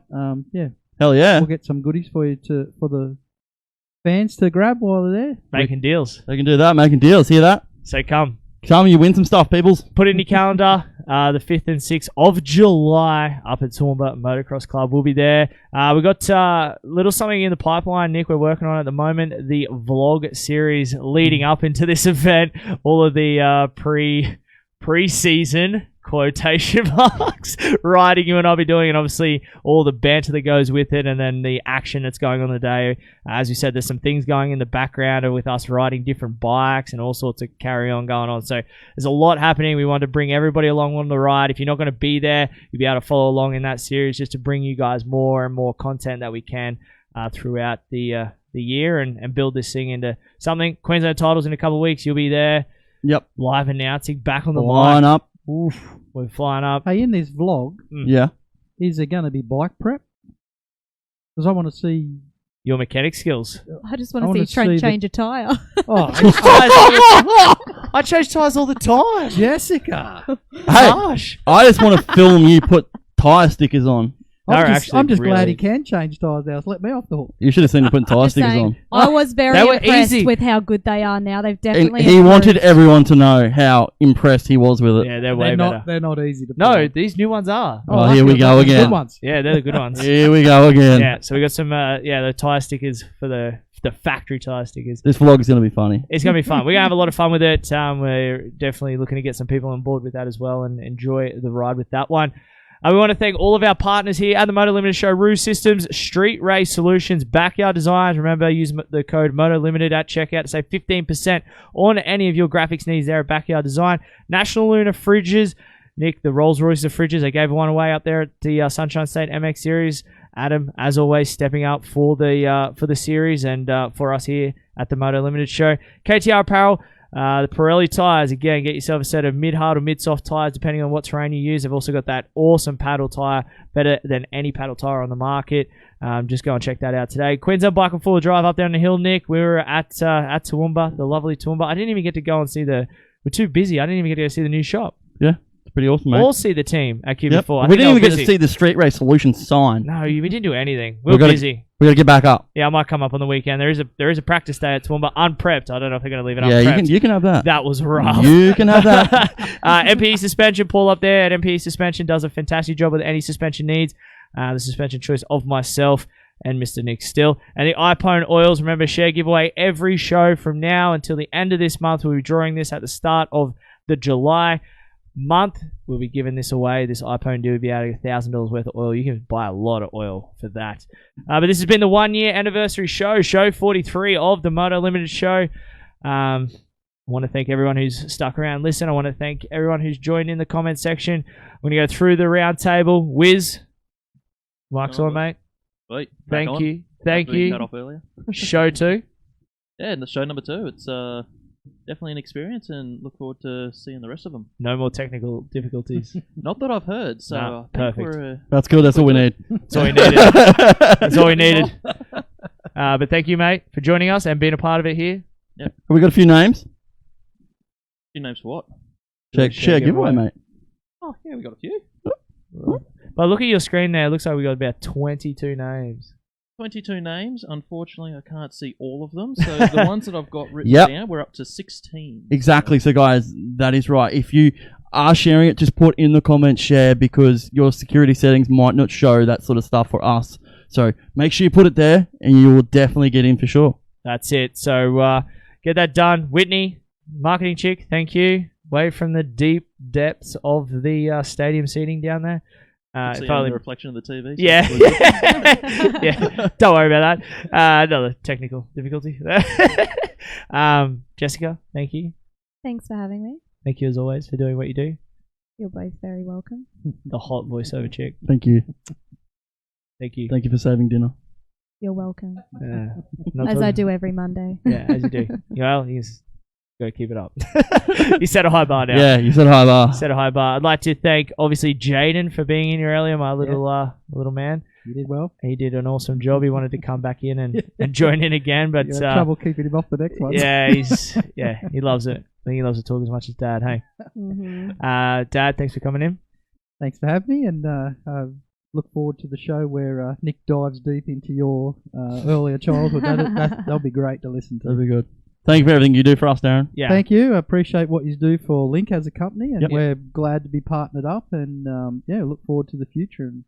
And I know that Brendan, the general manager, Yep. is all over what you blokes are doing. So Yep. he's Yeah. stoked to have come on board. Yeah, That's cool. Big thank you to Brendan too. He's been awesome in supporting what we do, as you said, and supporting us throughout the years as well. So massive shout out to him.